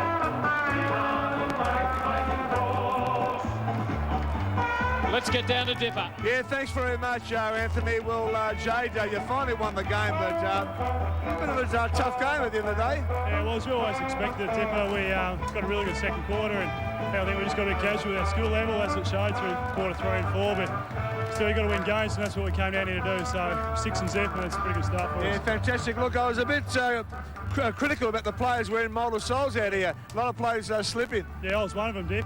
We came down here last night and we thought the set was pretty good, but as it showed in the first quarter, plenty of people slipping over. So boys made the adjustment at quarter time, but still some seen us slipping over. But it's a great service, but still got to make that right decision, don't you? Well, footy in Tassie, mate. Nice to be home. Yeah, it's pretty good. Come out and support us well, so it's good to get a win. It's been a good venture by the club, and the club's really supported really well, as have the people. So it's a good result for us. Well, thanks for joining us, mate. Well done. 6.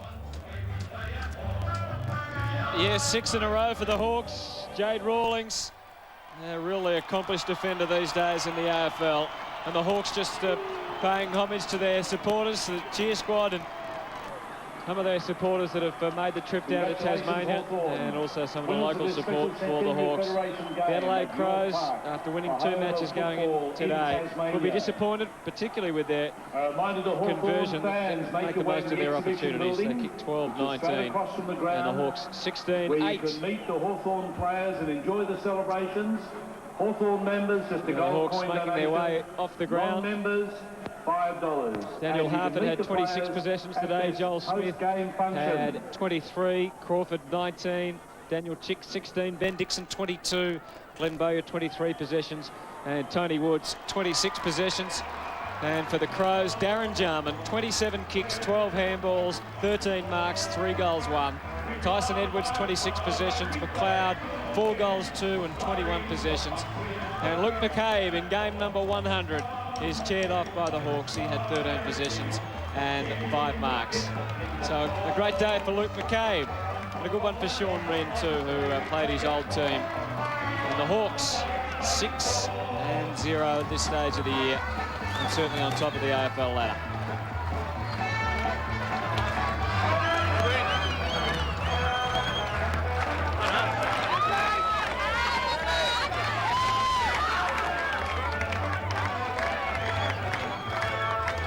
Hawks going up the race and going in to sing the song.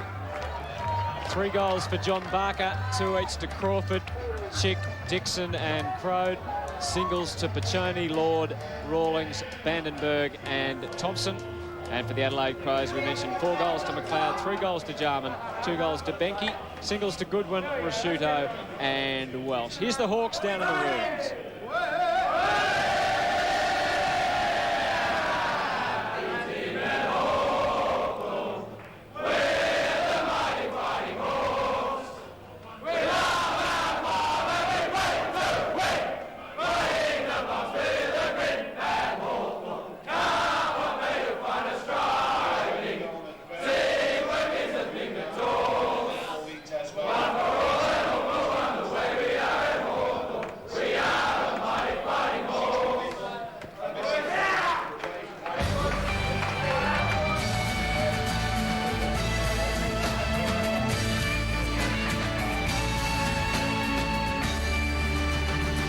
Well, certainly Bruce came into the side with a lot of AFL experience.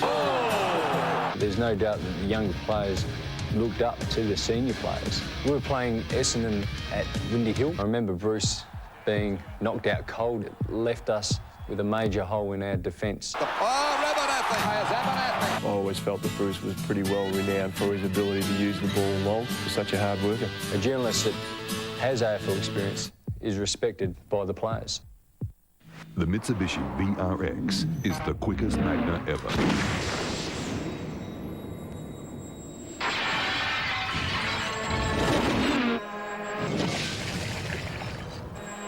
With a 163 kilowatt, 3.5 litre V6 and sports mode transmission, the Mitsubishi Magna VRX goes like a shot.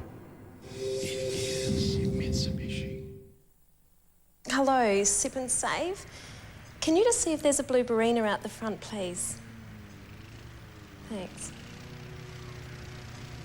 No? Okay. That's Sip and Save. There wouldn't be a blue Barina out the front, would there?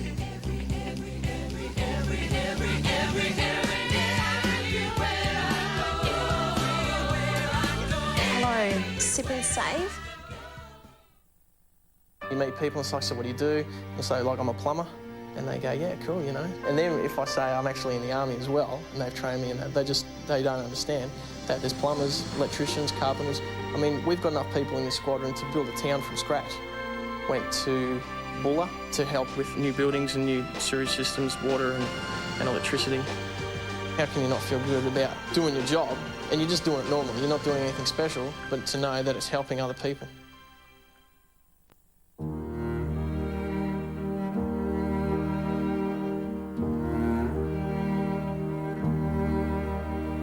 Love's always been my game, play it how I may. I was made that way, can't help it.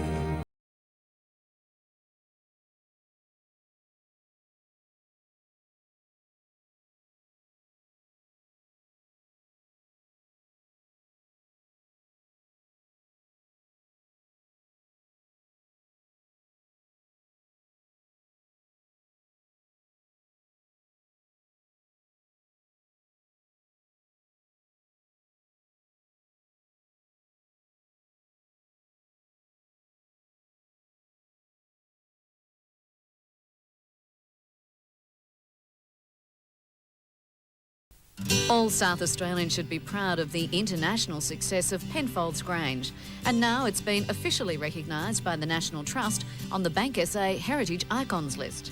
Penfolds Grange, another great South Australian product. Well, I was always good with my hands, so I was pretty keen on trade. I joined up as an electrician, but decided I wanted to switch over to plumbing, and the Army just organised it all, just like that. It was great.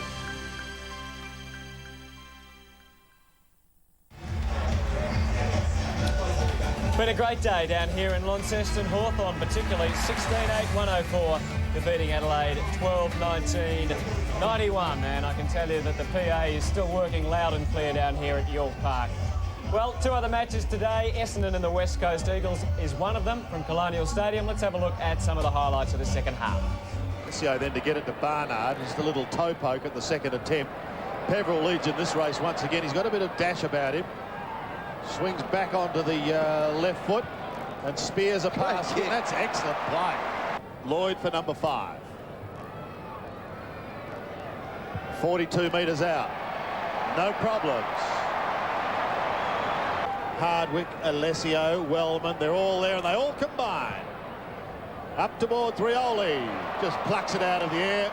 Goes on with it, spears the pass into the forward line. Look, champagne football to Matty Lloyd. Lloyd for number 6, directly in front, 40 metres out. He's got it. That's where they're breaking down, Tone, up in their forward line. Kerr putting them inside 50 once again. Henneman has taken a sensational grab. They're in control. Look at this. Wellman. Or are they? He had 20 minutes to get that. Solomon could kick a goal. Lloyd is there. Hurd. Jimmy Mavoy has got it. Cox is up, and nice to see him back in the thick of things. Takes the mark and he plays on and he gives it straight to the man who was concerned about him, Steve Alessio. Shot him a free kick. Where is the man in white? Miranda will kick a goal. Wow. Blumfield may get a chance to tidy up, and he does. Gives it across to Wellman. Sean Wellman had an excellent first half. Fires it to Moorcroft. Moorcroft has got Peveril running. Short little pass is a beauty. Yeah, no doubt. Maybe not 4 or 5. I think another 2. He's 32 now. How old is he? 32. Anyway, let's watch Lloyd. It's coming back, and he's got his 9th. Another big performance by the Bombers, 24-14, 158 to the West Coast Eagles, 10-10-70. So the Bombers certainly right on track, and we're looking ahead to their match next week with Richmond, and in a few weeks' time they take on Hawthorn. Well, speaking of big matches, it was Collingwood and Carlton, the Federation Cup match at the MCG, and a lot of stations are taking a replay of that game, so if you don't want to know the score, look away now.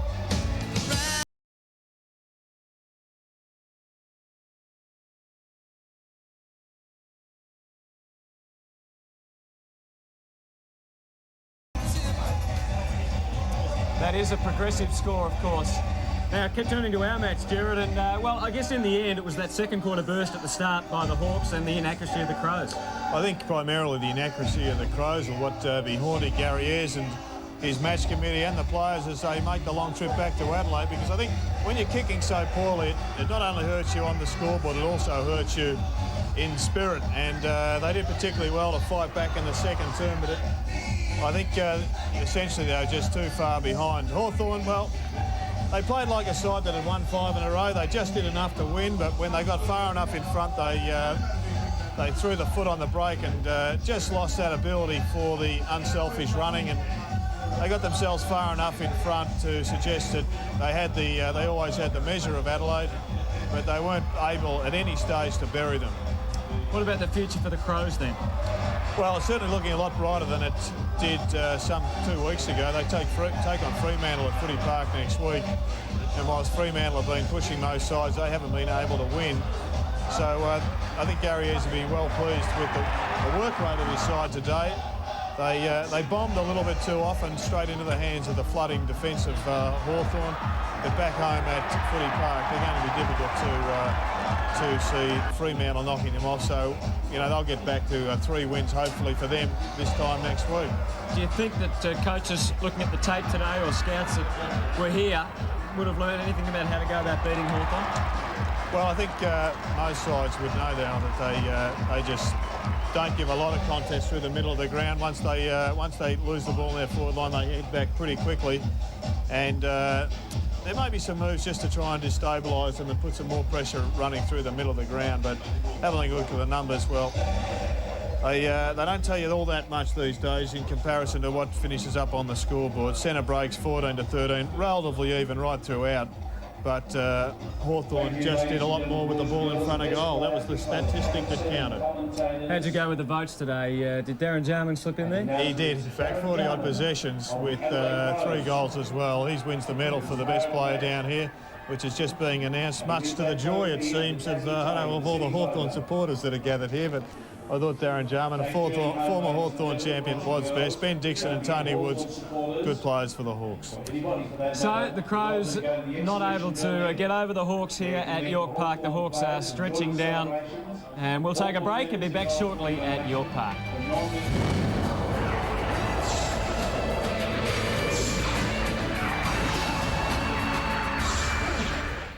Seven's football telecast is proudly brought to you by Amy, Mitre 10, Repco, Sip and Save, Ultratune, and Quets.